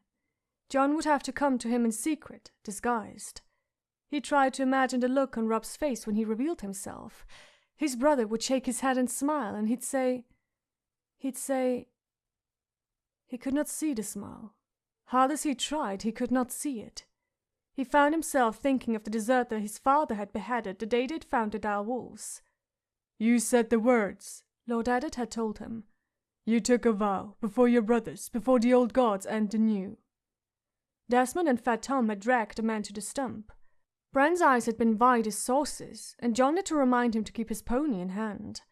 He remembered the look on father's face when Theon Greyjoy brought forth ice, the spray of blood on the snow, the way Theon had kicked the head when it came rolling at his feet. He wondered what Lord Eddard might have done if the deserter had been his brother Benjen instead of that ragged stranger. Would it have been any different? It must, surely. And Rob would welcome him for a certainty. He had to, or else... It did not bear thinking about. Pain throbbed deep in his fingers as he clutched the reins. John put his heels into his horse and broke into a gallop, racing down the King's Road as if to outrun his doubts. John was not afraid of death, but he did not want to die like that, trussed and bound and beheaded like a common brigand. If he must perish, let it be with a sword in his hand, fighting his father's killers. He was no true Stark, had never been one, but he could die like one. Let them say that Eddard Stark had fathered 4 sons, not 3. Ghost kept pace with them for almost half a mile, red tongue lolling from his mouth. Man and horse alike lowered their heads as he asked the mare for more speed. The wolf slowed, stopped, watching, his eyes glowing red in the moonlight. He vanished behind, but John knew he would follow, at his own pace. Scattered lights flickered through the trees ahead of him, on both sides of the road. Molestown. A dog barked as he rode through, and he heard a mule's raucous haw from the stable, but otherwise the village was still. Here and there the glow of hearth fires shone through shuttered windows, leaking between wooden slats, but only a few. Molestown was bigger than it seemed, but 3/4 of it was under the ground, in deep, warm cellars connected by a maze of tunnels. Even the whorehouse was down there, nothing on the surface but a wooden shack no bigger than a privy, with a red lantern hung over the door. On the wall he'd heard men call the whores buried treasures. He wondered whether any of his brothers in black were down there tonight, mining. That was oath-breaking too, yet no one seemed to care. Not until he was well beyond the village did John slow again. By then, both he and the mare were damp with sweat. He dismounted, shivering, his burned hand aching. A bank of melting snow lay under the trees, bright in the moonlight, water trickling off to form small shallow pools. John squatted and brought his hands together, cupping the runoff between his fingers. The snow melt was icy cold. He drank and splashed some on his face until his cheeks tingled. His fingers were throbbing worse than they had in days, and his head was pounding too. "I'm doing the right thing," he told himself, "so why do I feel so bad?" The horse was well lathered, so John took the lead and walked her for a while. The road was scarcely wide enough for 2 riders to pass abreast, its surface cut by tiny streams and littered with stone. That run had been truly stupid, an invitation to a broken neck. John wondered what had gotten into him. Was he in such a great rush to die? Off in the trees, the distant scream of some frightened animal made him look up. His mare whinnied nervously. Had his wolf found some prey? He cupped his hands around his mouth. "Ghost!" he shouted. "Ghost, to me!" The only answer was a rush of wings behind him as an owl took flight. Frowning, John continued on his way. He led the mare for half an hour, until she was dry. Ghost did not appear. John wanted to mount up and ride again, but he was concerned about his missing wolf. "Ghost!" he called again. "Where are you? To me! Ghost!" Nothing in these woods could trouble a dire wolf, even a half-grown dire wolf, unless... No, Ghost was too smart to attack a bear, and if there was a wolf pack anywhere close, John would have surely heard them howling. He should eat, he decided. Food would settle his stomach and give Ghost a chance to catch up. There was no danger yet. Castle Black still slept. In his saddlebag, he found a biscuit, a piece of cheese, and a small withered brown apple. He'd brought salt beef as well, and the rasher of bacon he'd filched from the kitchens, but he would save the meat for the morrow. After it was gone, he'd need to hunt, and Dad would slow him. John sat under the trees and ate his biscuit and cheese while his mare grazed along the King's Road. He kept the apple for last. It had gone a little soft, but the flesh was still taut and juicy. He was down to the core when he heard the sounds. Horses, and from the north. Quickly, John leapt up and strode to his mare. Could he outrun them? No, they were too close. They'd hear him for a certainty, and if they were from Castle Black... He led the mare off the road, behind a thick stand of grey-green sentinels. Quiet now, he said in a hushed voice, crouching down to peer through the branches. If the gods were kind, the riders would pass by. Likely as not, they were only small folk from Mole's Town, farmers on their way to their fields, although what they were doing out in the middle of the night. He listened to the sound of hoofs growing steadily louder as they trotted briskly down the King's Road. From the sound, there were 5 or 6 of them at least. Their voices drifted through the trees. Certain he came this way? We can't be certain. He could have ridden east for all you know, or left the road to cut through the woods. That's what I'd do. In the dark. Stupid. If you didn't fall off your horse and break your neck, you'd get lost and wind up back at the wall when the sun came up. I would not. Grant sounded peeved. I'd just ride south. You can tell south by the stars. What if the sky was cloudy? Pip asked. Then I wouldn't go. Another voice broke in. You know where I'd be if it was me? I'd be in Mole's Town, digging for buried treasure. Toad's shrill laughter boomed through the trees. John's mare snorted. Keep quiet, all of you, Hader said. I thought I heard something. Where? I didn't hear anything. The horses stopped. You can't hear yourself fart. I can too, Gran insisted. Quiet. They all fell silent, listening. John found himself holding his breath. Sam, he thought. He hadn't gone to the old bear, but he hadn't gone to bed either. He'd woken the other boys. Damn them all. Come dawn, if they were not in their beds, they'd be named deserters too. What did they think they were doing? The hushed silence seemed to stretch on and on. From where John crouched, he could see the legs of their horses through the branches. Finally, Pip spoke up. What did you hear? I don't know, Hader admitted. A sound. I thought it might have been a horse, but... There's nothing here. Out of the corner of his eye, John glimpsed a pale shape moving through the trees. Leaves rustled, and Ghost came bounding out of the shadows, so suddenly that John's mare started and gave a whinny. There! Halder shouted. I heard it too! Traitor! John told the dire wolf as he swung up into the saddle. He turned the mare's head to slide off through the trees, but they were on him before he had gone 10 feet. John! Pip shouted after him. Pull up, Gran said. You can't outrun us all. John wheeled around to face them, drawing his sword. Get back. I don't wish to hurt you, but I will if I have to. 1 against 7? Halder gave a signal. The boys spread out, surrounding him. What do you want with me? John demanded. We want to take you back where you belong, Pip said. I belong with my brother. We're your brothers now, Gran said. They'll cut off your head if they catch you, you know? Toad put in with a nervous laugh. This is so stupid, it's like something the Aurochs would do. I would not, Gran said. I'm no oath breaker. I said the words and I meant them. So did I, John told them. Don't you understand? They murdered my father. It's war. My brother Rob is fighting in the Riverlands. We know, said Pip solemnly. Sam told us everything. We're sorry about your father, Gran said. But it doesn't matter. Once you say the words, you can't leave, no matter what. I have to, John said fervently. You said the words, Pip reminded him. Now my watch begins, you said it. It shall not end until my death. I shall live and die at my post, Gran added, nodding. You don't have to tell me the words, I know them as well as you do. He was angry now. Why couldn't they let him go in peace? They were only making it harder. I am the sword in the darkness, Halder intoned. The watcher on the walls, piped Toad. John cursed them all to their faces. They took no notice. Pip spurred his horse closer, reciting, I'm the fire that burns against the cold, the light that brings the dawn, the horn that wakes the sleepers, the shield that guards the realms of men. Stay back, John warned him, brandishing his sword. I mean it, Pip. They weren't even wearing armor. He could cut them to pieces if he had to. Methar had circled behind him. He joined the chorus. I pledge my life and honor to the Night's Watch.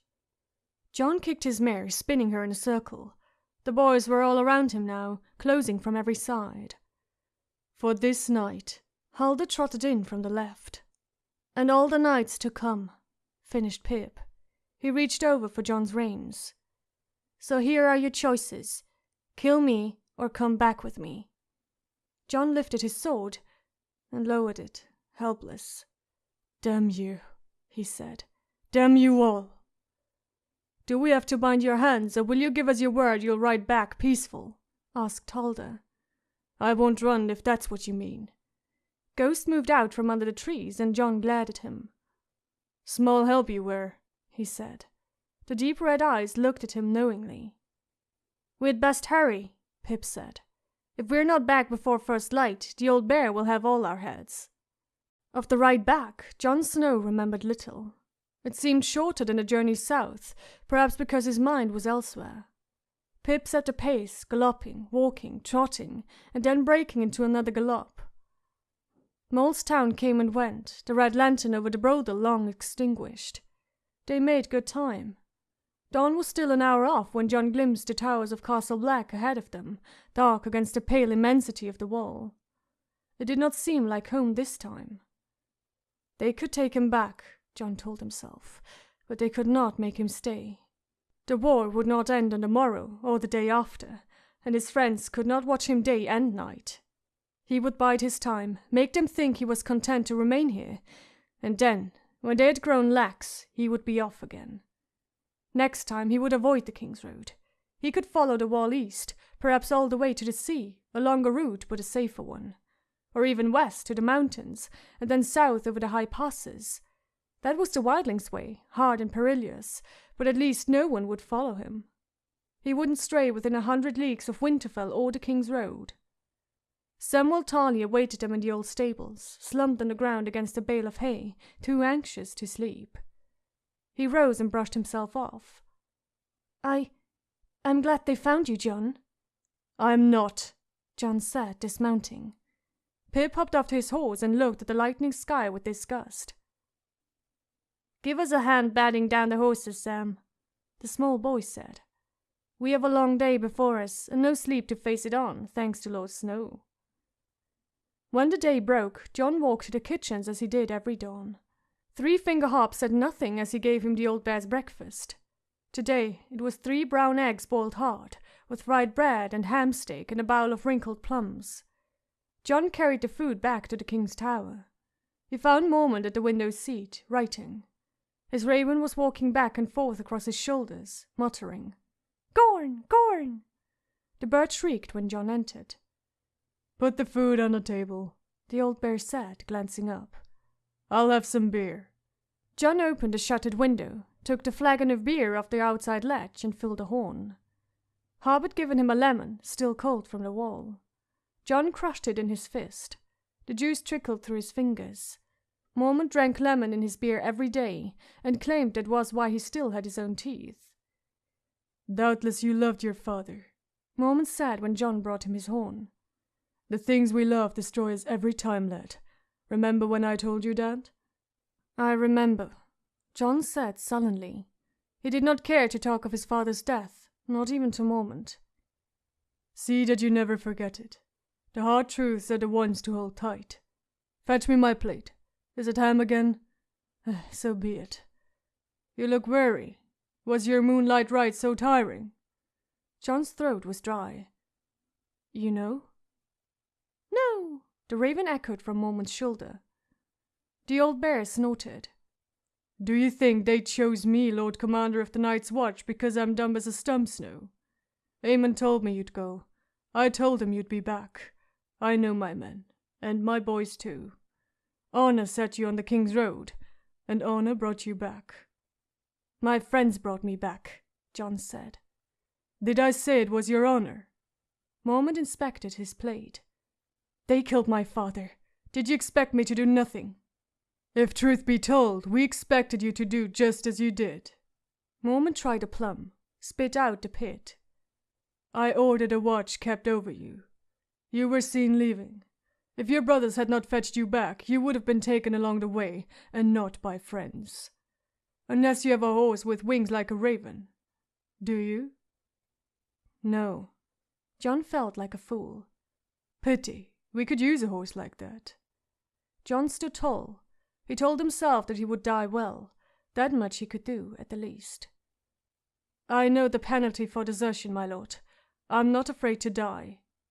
Die! The raven cried. Nor live, I hope, Mormont said, cutting his hand with the dagger and feeding a bite to the bird. You have not deserted, yet. Here you stand. If we beheaded every boy who rode to Mold's Town in the night, only ghosts would guard the wall. Yet maybe you mean to flee again on the morrow, or a fortnight from now. Is that it? Is that your hope, boy? Jon kept silent. I thought so. Mormont peeled the shell off a boiled egg. Your father is dead, lad. Do you think you can bring him back? No, he answered, sullen. Good, Mormont said. We've seen the dead come back, you and me, and it's not something I care to see again. He ate the egg in 2 bites and flicked a bit of shell out from between his teeth. Your brother is in the field with all the power of the North behind him. Any one of his lord's bannermen commands more swords than you'll find in all the Night's Watch. Why do you imagine that they need your help? Are you such a mighty warrior, or do you carry a grumpkin in your pocket to magic up your sword? Jon had no answer for him. The raven was pecking at an egg, breaking the shell. Pushing his beak through the hole, he pulled out morsels of white and yolk. The old bear sighed. You're not the only one touched by this war. Like as not, my sister is marching in your brother's host, her and those daughters of hers, dressed in men's mail. Meg is a hoary old snark, stubborn, short-tempered, and willful. Truth be told, I can hardly stand to be around the wretched woman, but that does not mean my love for her is any less than the love you bear your half-sisters. Frowning, Mormont took his last egg and squeezed it in his fist until the shell crunched. Or perhaps it does.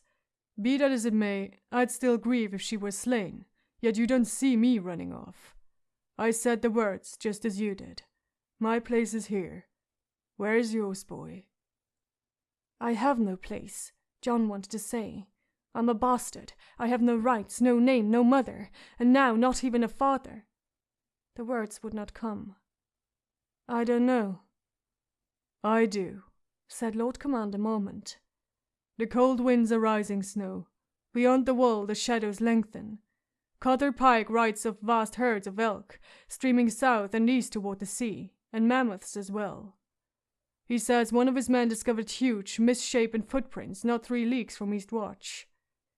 Rangers from the Shadow Tower have found whole villages abandoned, and at night Sir Dennis says they see fires in the mountains, huge blazes that burn from dusk till dawn. Quarren Halfhand took a captive in the depths of the gorge. The man swears that Mance Rayder is massing all his people in some new, secret stronghold he's found. To what end the gods only know. Do you think your Uncle Benjen was the only ranger we've lost this past year? Benjen!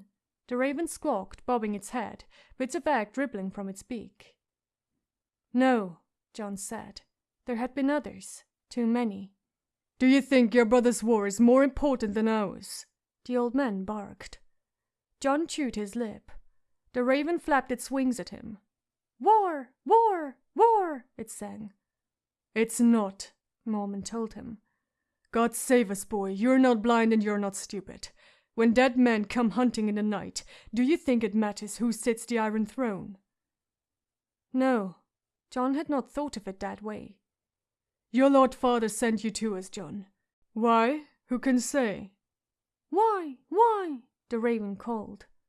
"All I know is that the blood of the first man flows in the veins of the Starks. The first man built the wall, and it's said they remember things otherwise forgotten. And that beast of yours, he led us to the Whites, warned you of the dead man on the steps. Sir Jeremy would doubtless call that happenstance, yet Sir Jeremy is dead, and I am not." Lord Mormont stabbed a chunk of ham with the point of his dagger. "I think you were meant to be here, and I want you and that wolf of yours with us when we go beyond the wall." His words sent a chill of excitement down John's back. "Beyond the wall?" "You heard me. I mean to find Ben Stark, alive or dead." He chewed and swallowed.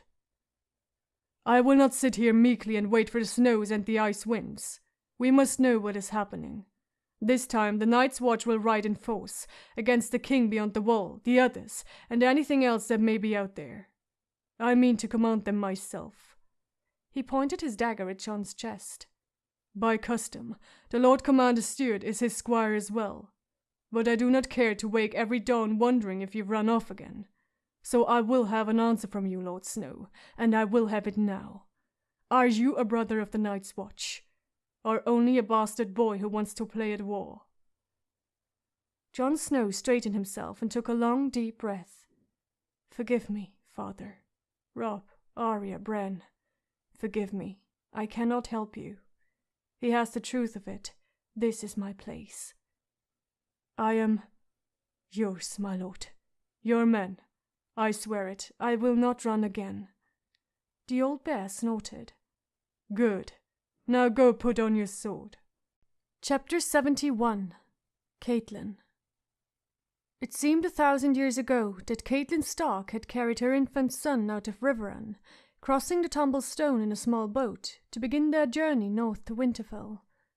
And it was across the Tumble Stone that they came home now, though the boy wore plate and mail in place of swaddling clothes. Robb sat in the bow with Grey Wind, his hand resting on his direwolf's head as the rowers pulled at their oars. Theon Greyjoy was with them. Her uncle Brynden would come behind in a second boat, with the Greatjon and Lord Carstark. Catelyn took a place toward the stern. They shot down the Tumble Stone, letting the strong current push them past the looming wheel tower. The splash and rumble of the great water wheel within was a sound from her girlhood that brought a sad smile to Catelyn's face. From the sandstone walls of the castle, soldiers and servants shouted down her name, and Robb's, and Winterfell. From every rampart waved the banner of House Tully, a leaping trout, silver, against the rippling blue and red field. It was a stirring sight, yet it did not lift her heart. She wondered if indeed her heart would ever lift again. Oh, Ned. Below the wheel tower, they made a wide turn and knifed through the churning water. The men put their backs into it. The wide arch of the water gate came into view, and she heard the creak of heavy chains as the great iron portcullis was winched upward. It rose slowly as they approached, and Catelyn saw that the lower half of it was red with rust.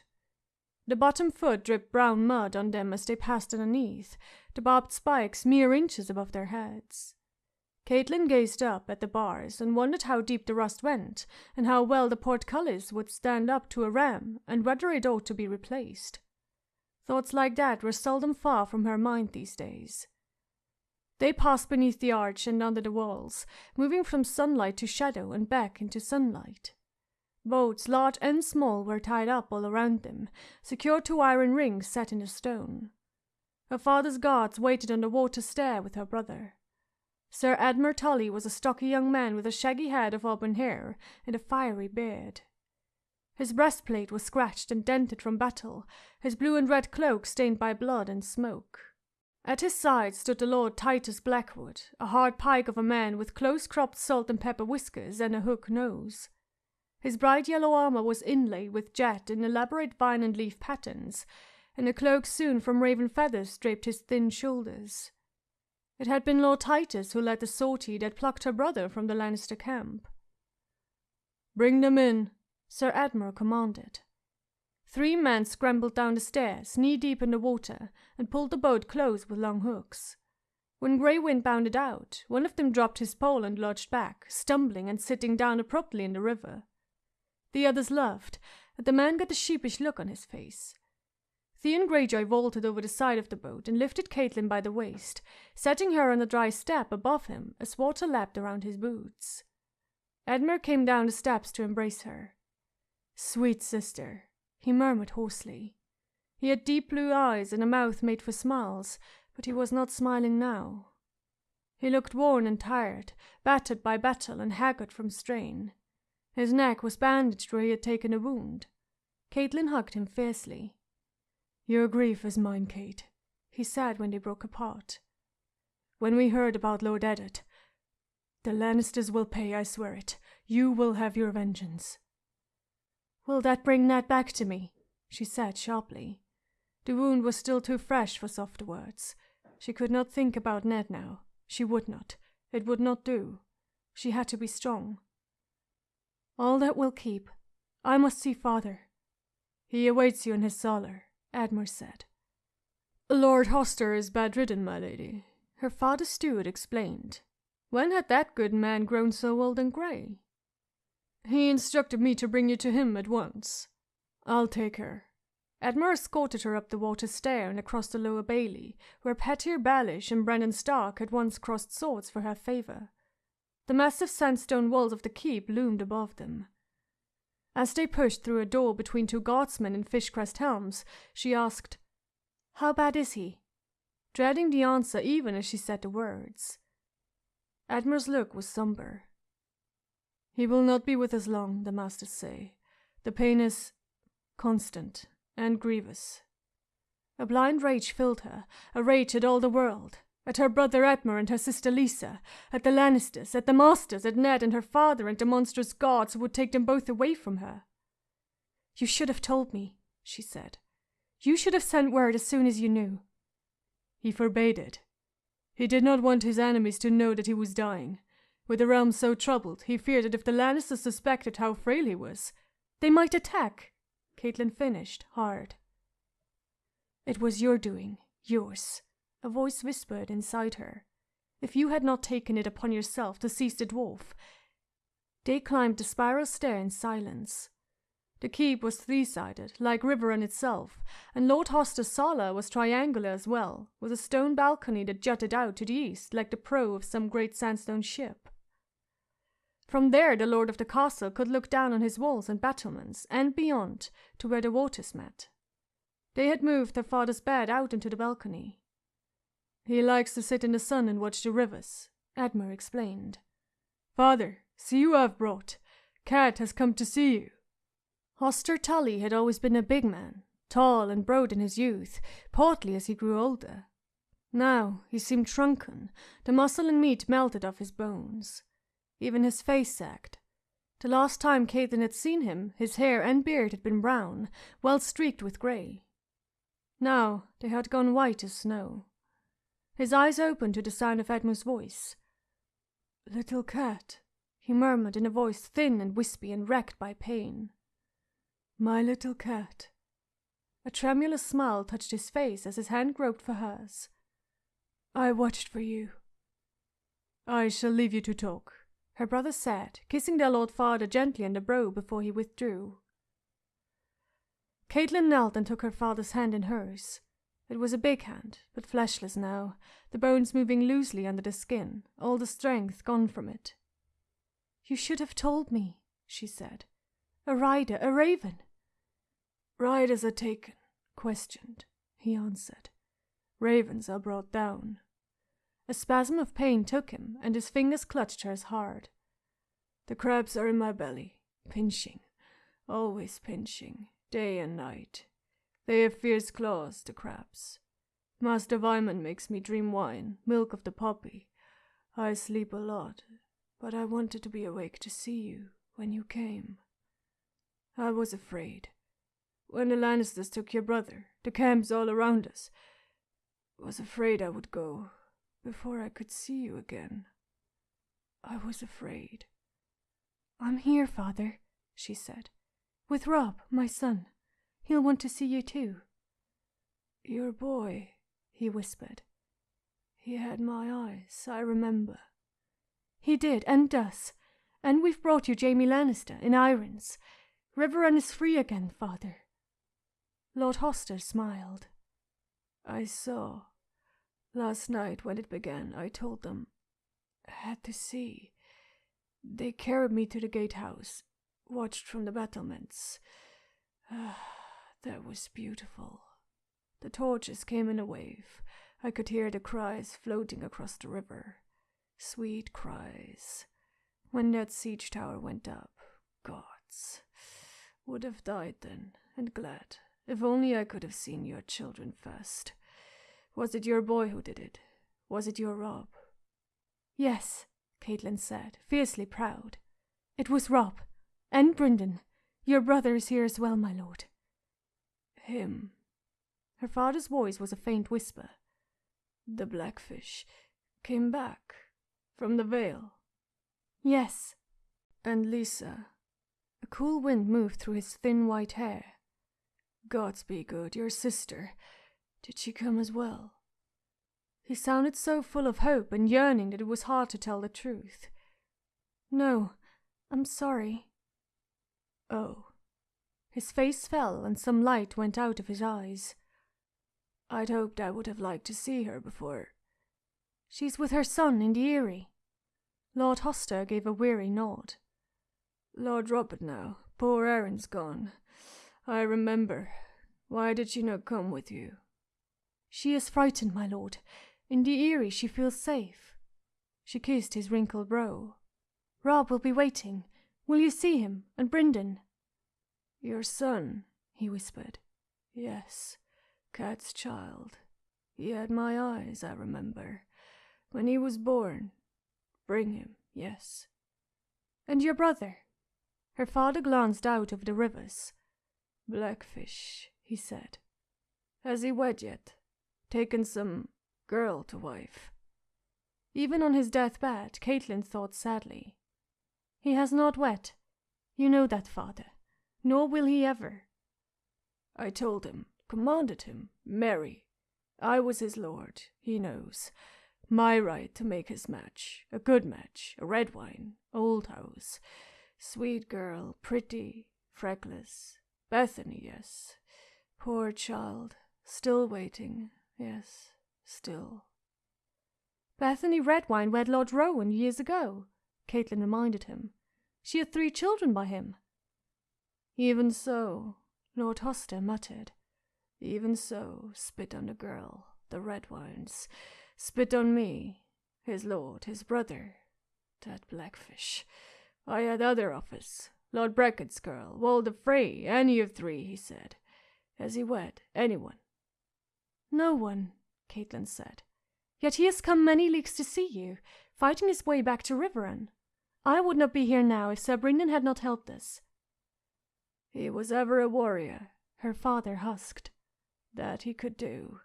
Knight of the Gate, yes." He leaned back and closed his eyes, unutterably weary. "Send him later. I'll sleep now. Too sick to fight. Send him up later, the Blackfish."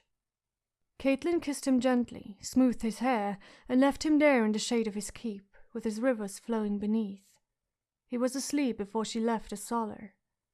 When she returned to the Lower Bailey, Sir Brynden Tully stood on the water stairs with wet boots, talking with the captain of Riverrun's guards.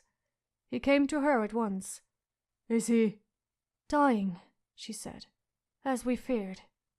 Her uncle's craggy face showed his pain plain. He ran his fingers through his thick grey hair. "Will he see me?" She nodded. "He says he's too sick to fight." Brynden Blackfish chuckled. "I'm too old a soldier to believe that. Hoster will be chiding me about the Redwine girl, even as we light his funeral pyre, damn his bones." Catelyn smiled, knowing it was true. "I do not see Robb." "He went with Greyjoy to the hall, I believe." Theon Greyjoy was seated on a bench in Riverrun's great hall, enjoying a horn of ale, and regaling her father's garrison with an account of the slaughter in the Whispering Wood. "Some tried to flee, but we'd pinched the valley shut at both ends, and we rode out of the darkness with sword and lance. The Lannisters must have thought the others themselves were on them when that wolf of Rob's got in among them. I saw him tear one man's arm from his shoulder, and their horses went mad at the scent of him. I couldn't tell you how many men were thrown." "Theon," she interrupted, "where might I find my son?" "Lord Rob went to visit the Godswood, my lady." It was what Ned would have done. He is his father's son as much as mine, I must remember. Oh gods, Ned. She found Rob beneath the green canopy of leaves, surrounded by tall redwoods and great old elms, kneeling before the hard tree, a slender werewood with a face more sad than fierce. His longsword was before him, the point thrust in the earth, his gloved hands clasped around the hilt. Around him others knelt, great John Umber, Rickard Carstak, Meg Mormont, Galbot Glover, and more. Even Titus Blackwood was among them, the great raven cloak fanned out behind him. These are the ones who keep the old gods, she realized. She asked herself what gods she kept these days, and could not find an answer. It would not do to disturb them at their prayers.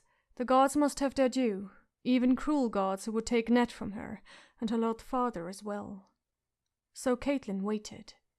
The river Wynd moved through the high branches, and she could see the wheel tower to her right, ivy crawling up its side. As she stood there, all the memories came flooding back to her. Her father taught her to ride amongst these trees, and that was the elm that Edmure had fallen from when he broke his arm, and over there, beneath that bough, she and Lisa had played at kissing with Petyr. She had not thought of that in years. How young they all had been. She no older than Sansa, Lisa younger than Arya, and Petyr younger still, yet eager. The girls had traded him between them, serious and giggling by turns. It came back to her so vividly she could almost feel his sweaty fingers on her shoulders, and taste the mint on his breath. There was always mint growing in the Godswood, and Petyr had liked to chew it. He had been such a bold little boy, always in trouble. He tried to put his tongue in my mouth, Caitlin had confessed to her sister afterward, when they were alone. "He did with me too," Lisa had whispered, shy and breathless. "I liked it."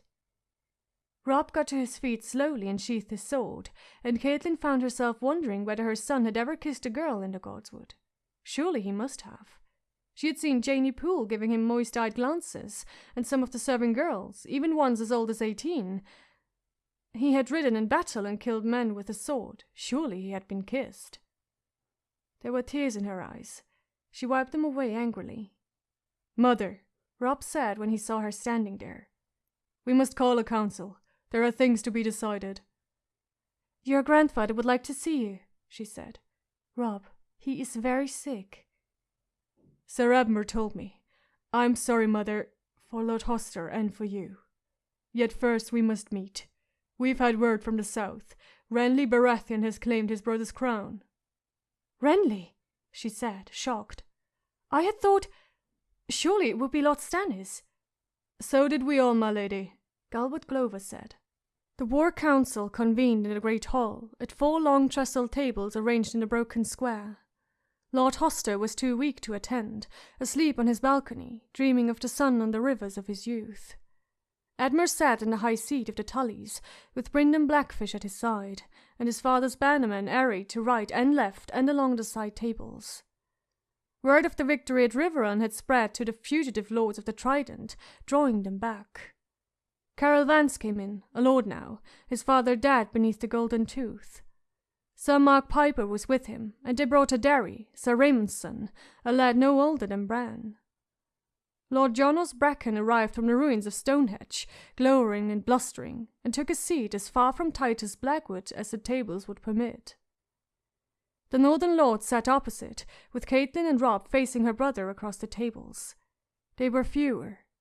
The Great John sat at Rob's left hand, and then Theon Greyjoy. Galbot Glover and Lady Mormont were to the right of Caitlin. Lord Rickard Carstak, gaunt and hollow-eyed in his grief, took his seat like a man in a nightmare, his long beard uncombed and unwashed. He had left 2 sons dead in the Whispering Wood, and there was no word of the third, his eldest, who had led the Carstak spears against Tywin Lannister on the Green Fork. The arguing raged on late into the night. Each lord had the right to speak, and speak they did. and shout, and curse, and reason, and cajole, and jest, and bargain, and slam tankards on a table, and threaten, and walk out, and return sullen or smiling. Caitlin sat and listened to it all. Roose Bolton had reformed the battered remnants of their other host at the mouth of the causeway. Sir Helmund Tallhard and Walder Frey still held the twins. Lord Tywin's army had crossed the Trident and was making for Harrenhal, and there were 2 kings in the realm. 2 kings, and no agreement. Many of the Lord's bannermen wanted to march on Harrenhal at once, to meet Lord Tywin and end Lannister power for all time. Young, hot-tempered Mark Piper urged to strike west at Casterly Rock instead. Still, others counselled patience. Riverrun set athwart the Lannister supply lines, Jason Mallister pointed out. Let them bide their time, denying Lord Tywin fresh levies and provisions while they strengthened their defences and rested their weary troops. Lord Blackwood would have none of it. They should finish the work they began in the Whispering Wood, march to Harrenhal and bring Roose Bolton's army down as well. What Blackwood urged, Bracken opposed, as ever. Lord Jonas Bracken rose to insist they ought pledge their fealty to King Renly and move south to join their might to his. "Renly's not the king," Robb said. It was the first time her son had spoken. Like his father, he knew how to listen. "You cannot mean to hold to Joffrey, my lord," Galbart Glover said. "He put your father to death." "That makes him evil," Robb replied. "I do not know that it makes Renly king. Joffrey is still Robert's eldest true-born son, so the throne is rightfully his by all the laws of the realm. Were he to die, and I mean to see that he does, he has a younger brother. Tommen is next in line after Joffrey." "Tommen is no less a Lannister," Sir Mark Piper snapped. "As you say," said Robb, troubled. "Yet if neither one is king, still, how could it be Lord Renly? He's Robert's younger brother.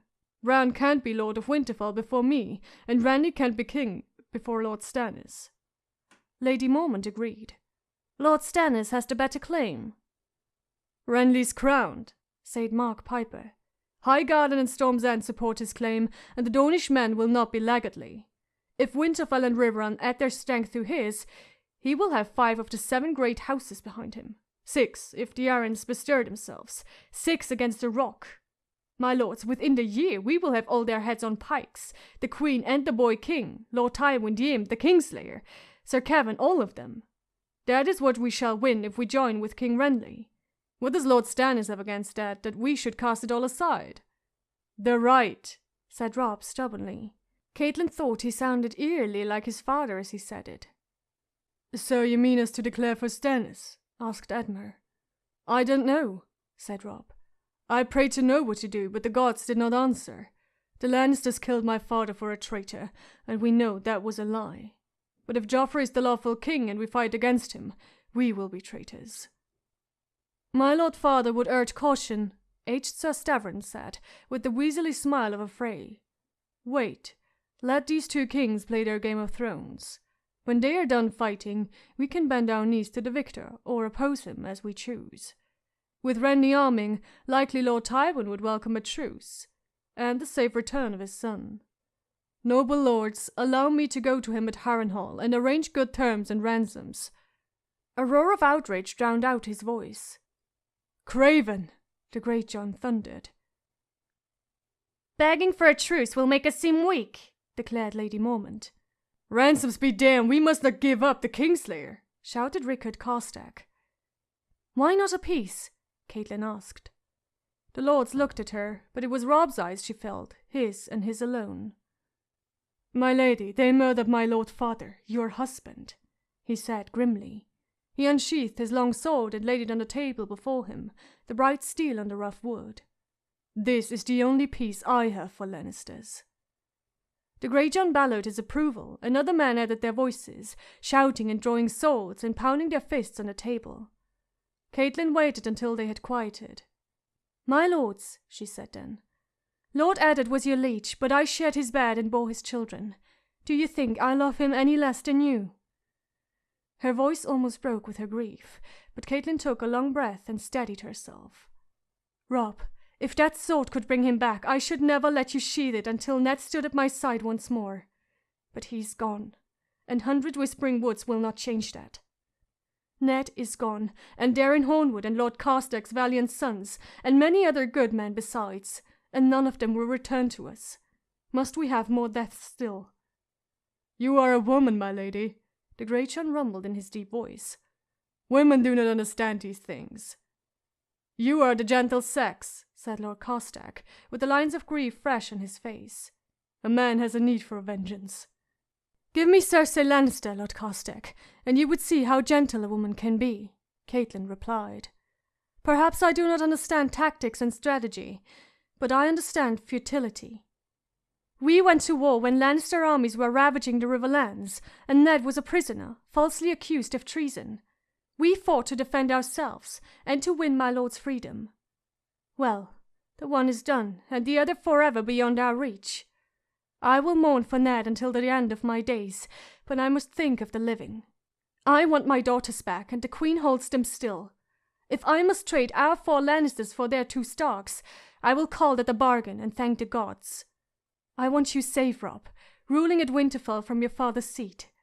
I want you to live your life, to kiss a girl and wed a woman and father a son. I want to write an end to this. I want to go home, my lords, and weep for my husband." The hall was very quiet when Catelyn finished speaking. "Peace," said her uncle Brynden. "Peace is sweet, my lady, but on what terms? It is no good hammering your sword into a plowshare if you must forge it again on the morrow." "What did Torrhen and my Eddard die for, if I'm to return to Carhold with nothing but their bones?" asked Rickard Carstek. "Aye," said Lord Bracken. "Gregor Clegane laid waste to my fields, slaughtered my small folk, and left Stonehenge a smoking ruin. Am I now to bend the knee to the ones who sent him? What have we fought for, if we are to put all back as it was before?" Lord Blackwood agreed, to Catelyn's surprise and dismay.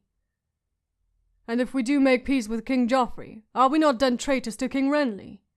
What if the stag should prevail against the lion? Where would that leave us?" "Whatever you may decide for yourselves, I shall never call a Lannister my king," declared Mark Piper. "Nor I," yelled the little Derry boy. "I never will." Again the shouting began. Catelyn sat despairing. She had come so close, she thought. They had almost listened. Almost. But the moment was gone. There would be no peace, no chance to heal, no safety. She looked at her son, watched him as he listened to the Lord's debate, frowning, troubled, yet wedded to his war. He had pledged himself to marry a daughter of all the Frey, but she saw his true bride plain before her now. The sword he had laid on the table. Catelyn was thinking of her girls, wondering if she would ever see them again, when the Great John lurched to his feet. "My lords!" he shouted, his voice booming off the rafters. "Here is what I say to these 2 kings," he spat. "Renly Baratheon is nothing to me, nor Stannis neither. Why should they rule over me and mine from some flowery seat in Highgarden or Dorne? What do they know of the Wall or the Wolfswood or the Barrows of the First Men? Even their gods are wrong. The others take the Lannisters too. I've had a bellyful of them." He reached back over his shoulder and drew his immense 2-handed great sword. "Why shouldn't we rule ourselves again? It was the dragons we married, and the dragons are all dead." He pointed at Robb with the blade. "There sits the only king I mean to bow my knee to, my lords," he thundered. "The king in the north." And he knelt and laid his sword at her son's feet. "I'll have peace on those terms," Lord Carstek said. "They can keep their red castle and their iron chair as well." He eased his longsword from its scabbard. "The king in the north," he said, kneeling beside the Great John. Mag Mormont stood. "The King of Winter," she declared, and laid her spiked mace beside the swords. The River Lords were rising too, Blackwood and Bracken and Mallister, houses who had never been ruled from Winterfell, yet Catelyn watched them rise and draw the blades, bending their knees and shouting the old words that had not been heard in a realm for more than 3,000 years, since Aegon the Dragon had come to make the 7 kingdoms one. Yet now were heard again, ringing from the timbers of her father's hall. "The King in the North! The King in the North! The King in the North!" Chapter 72. Daenerys. The land was red and dead and parched, and good wood was hard to come by.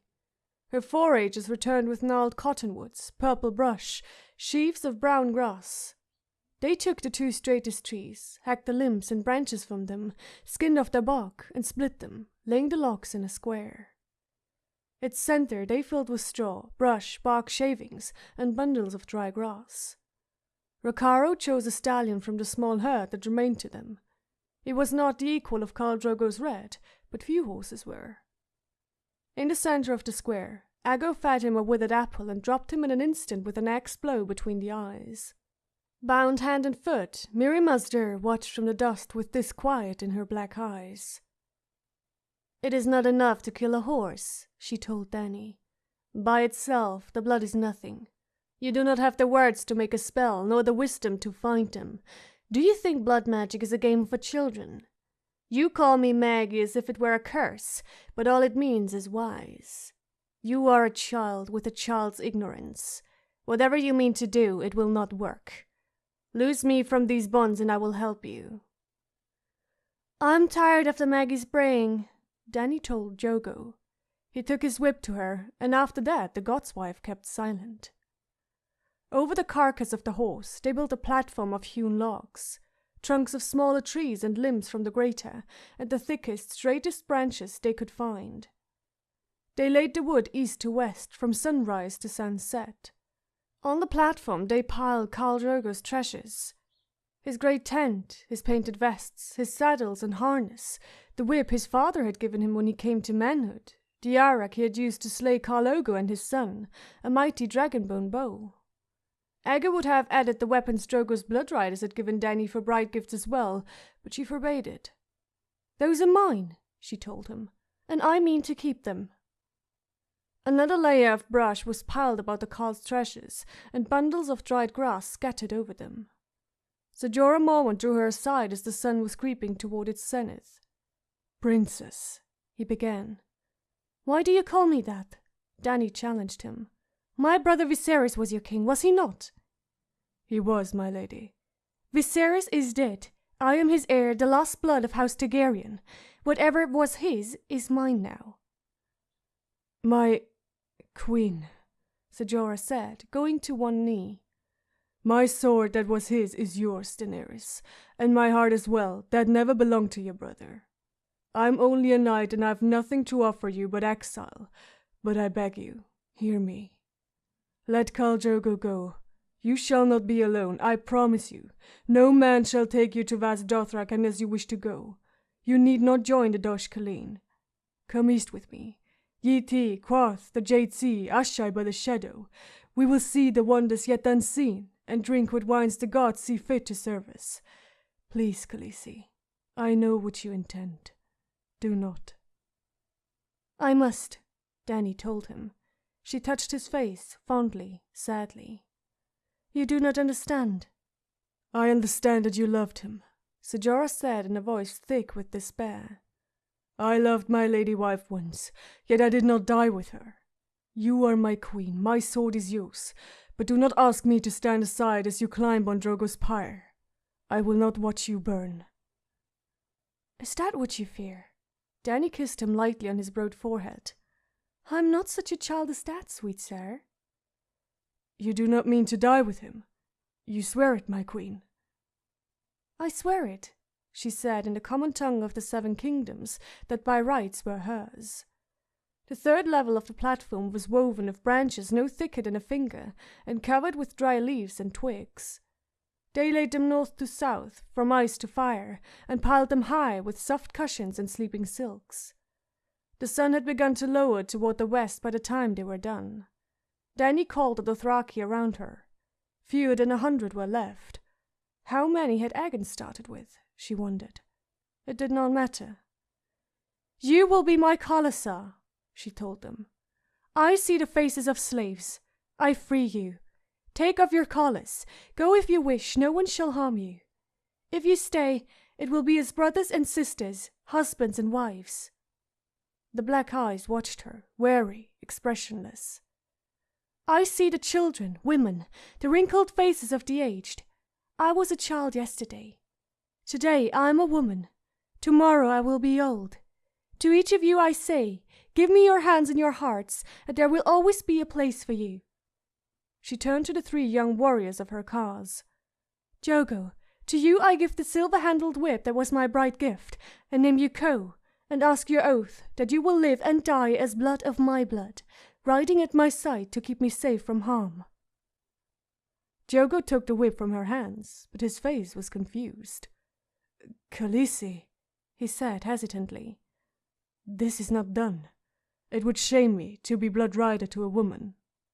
"Ago," Dany called, paying no heed to Jogo's words. "If I look back, I'm lost." "To you I give the dragonbone bow that was my bright gift." It was double-curved, shiny black and exquisite, taller than she was. "I name you Ko, and ask your oath that you should live and die as blood of my blood, riding at my side to keep me safe from harm." Ago accepted the bow with lowered eyes. "I cannot say these words. Only a man can lead a Khalasa or name a Ko." "Rakharo," Dany said, turning away from the refusal. "You shall have the great arak that was my bright gift, with hilt and blade chased in gold. And you too I name my Ko, and ask that you live and die as blood of my blood, riding at my side to keep me safe from harm." "You are Khaleesi," Rakharo said, taking the arak. "I shall ride at your side to Vaz Dothrak beneath the Mother of Mountains, and keep you safe from harm until you take your place with the crones of the Dosh Khaleen. No more I can promise." She nodded, as calmly as if she had not heard his answer, and turned to the last of her champions.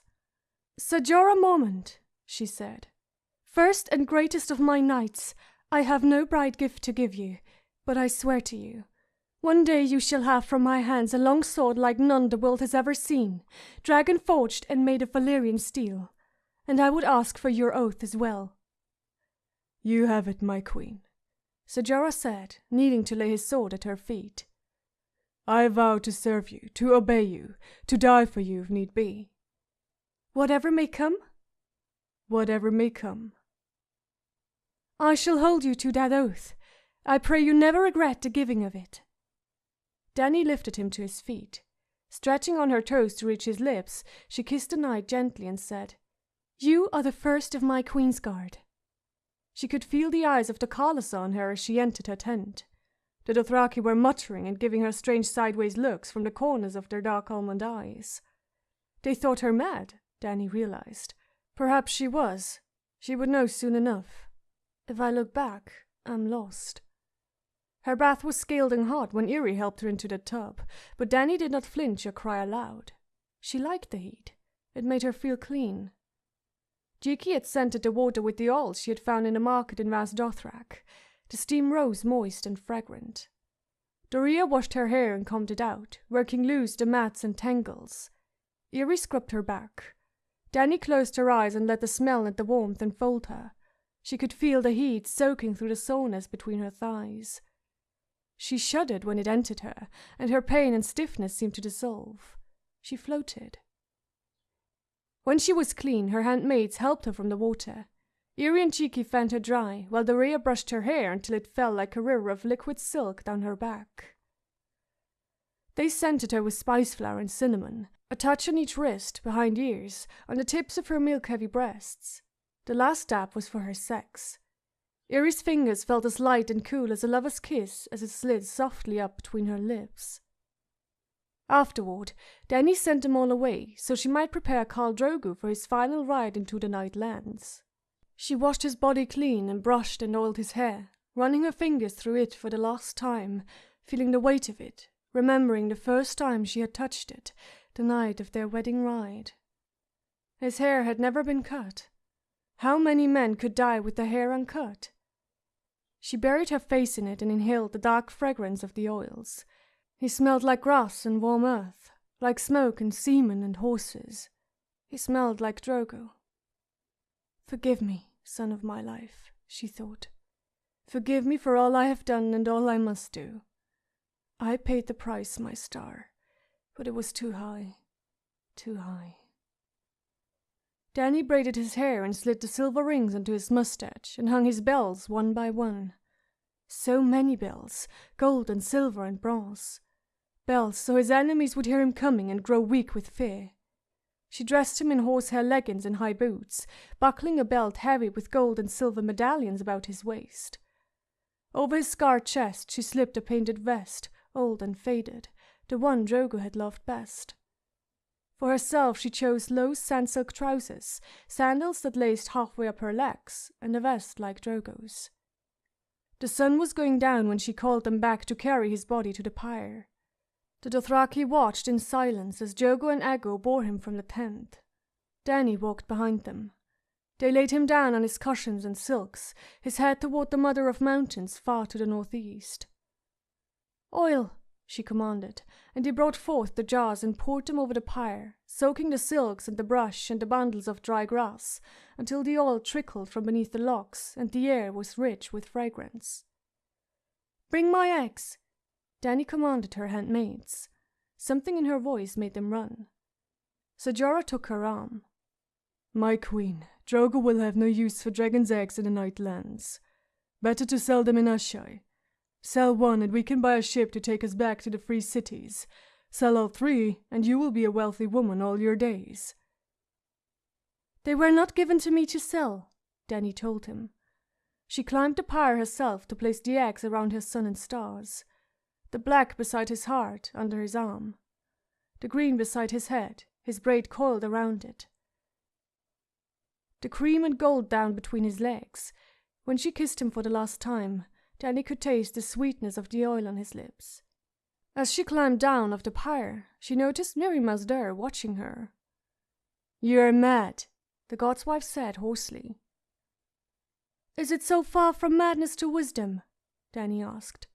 "Ser Jorah, take this Maggie and bind her to the pyre." "To the...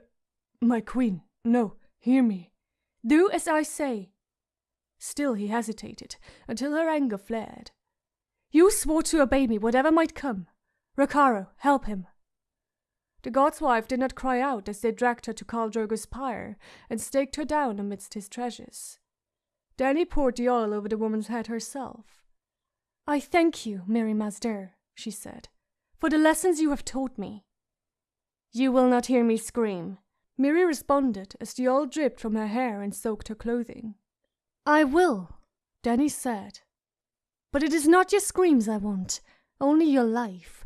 I remember what you told me. Only death can pay for life."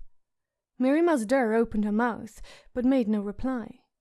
As she stepped away, Dany saw that the contempt was gone from the Maggie's flat black eyes.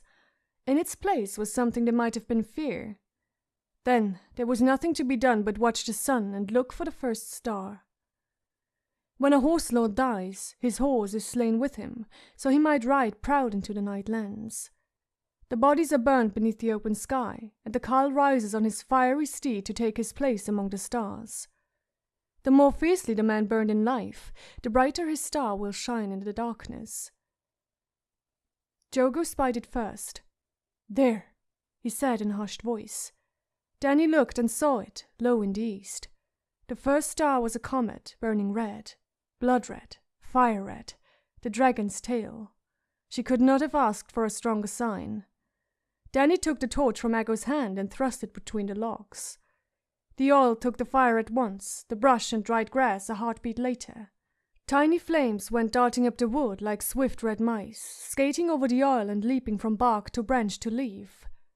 A rising heat puffed at her face, soft and sudden as a lover's breath, but in seconds it had grown too hot to bear. Dany stepped backward. The wood crackled louder and louder. Mirri Maz Duur began to sing in a shrill, ululating voice. The flames whirled and writhed, racing each other up the platform. The dusk shimmered as the air itself seemed to liquefy from the heat. Dany heard logs spit and crack. The fire swept over Mirri Maz Duur. Her song grew louder, shriller. Then she gasped, again and again, and her song became a shuddering wail, thin and high and full of agony. And now the flames reached her Drogo, and now they were all around him. His clothing took fire, and for an instant the Khal was clad in wisps of floating orange silk and tendrils of curling smoke, grey and greasy. Dany's lips parted, and she found herself holding her breath. Part of her wanted to go to him as Ser Jorah had feared, to rush into the flames to beg for his forgiveness and take him inside her one last time, the fire melting the flesh from their bones until they were as one forever. She could smell the odor of burning flesh, no different than horseflesh roasting in a fire pit. The pyre roared in a deepening dusk like some great beast, drowning out the faintest sound of Mirri Maz Dur's screaming, and sending up long tongues of flame to lick at the belly of the night. As the smoke grew thicker, the Dothraki backed away, coughing.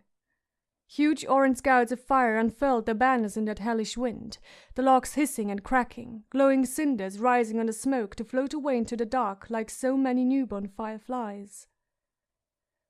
The heat beat at the air with great red wings, driving the Dothraki back, driving off even Mormont, but Dany stood her ground. She was the blood of the dragon, and the fire was in her. She had sensed the truth of it long ago, Dany thought as she took a step closer to the conflagration, but the brazier had not been hot enough. The flames writhed before her like the women who had danced at her wedding, whirling and singing and spinning their yellow and orange and crimson veils, fearsome to behold, yet lovely, so lovely, alive with heat. Dany opened her arms to them, her skin flushed and glowing. This is a wedding too, she thought. Mirri Maz Dur had fallen silent. The god's wife thought her a child, but children grow, and children learn. Another step, and Dany could feel the heat of the sand on the soles of her feet, even through her sandals. Sweat ran down her thighs and between her breasts and in rivulets over her cheeks, where tears had once run. Ser Jorah was shouting behind her, but he did not matter any more. Only the fire mattered. The flames were so beautiful, the loveliest thing she had ever seen, each one a sorcerer robed in yellow and orange and scarlet, swirling long smoky cloaks. She saw crimson fire lines and great yellow serpents and unicorns made of pale blue flame.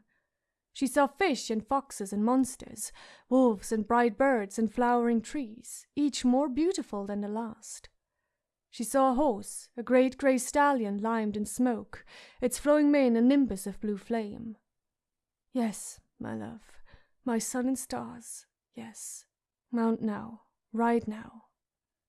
Her vest had begun to smoulder, so Dany shrugged it off and let it fall to the ground. The painted leather burst into sudden flame as she skipped closer to the fire, her breasts bare to the blaze, streams of milk flowing from her red and swollen nipples. Now, she thought, now. And for an instant she glimpsed Khal Drogo before her, mounted on his smoky stallion, a flaming lash in his hand.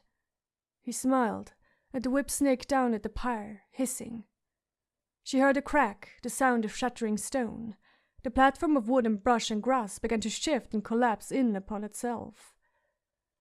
Bits of burning wood slid down at her, and Dany was showered with ash and cinders.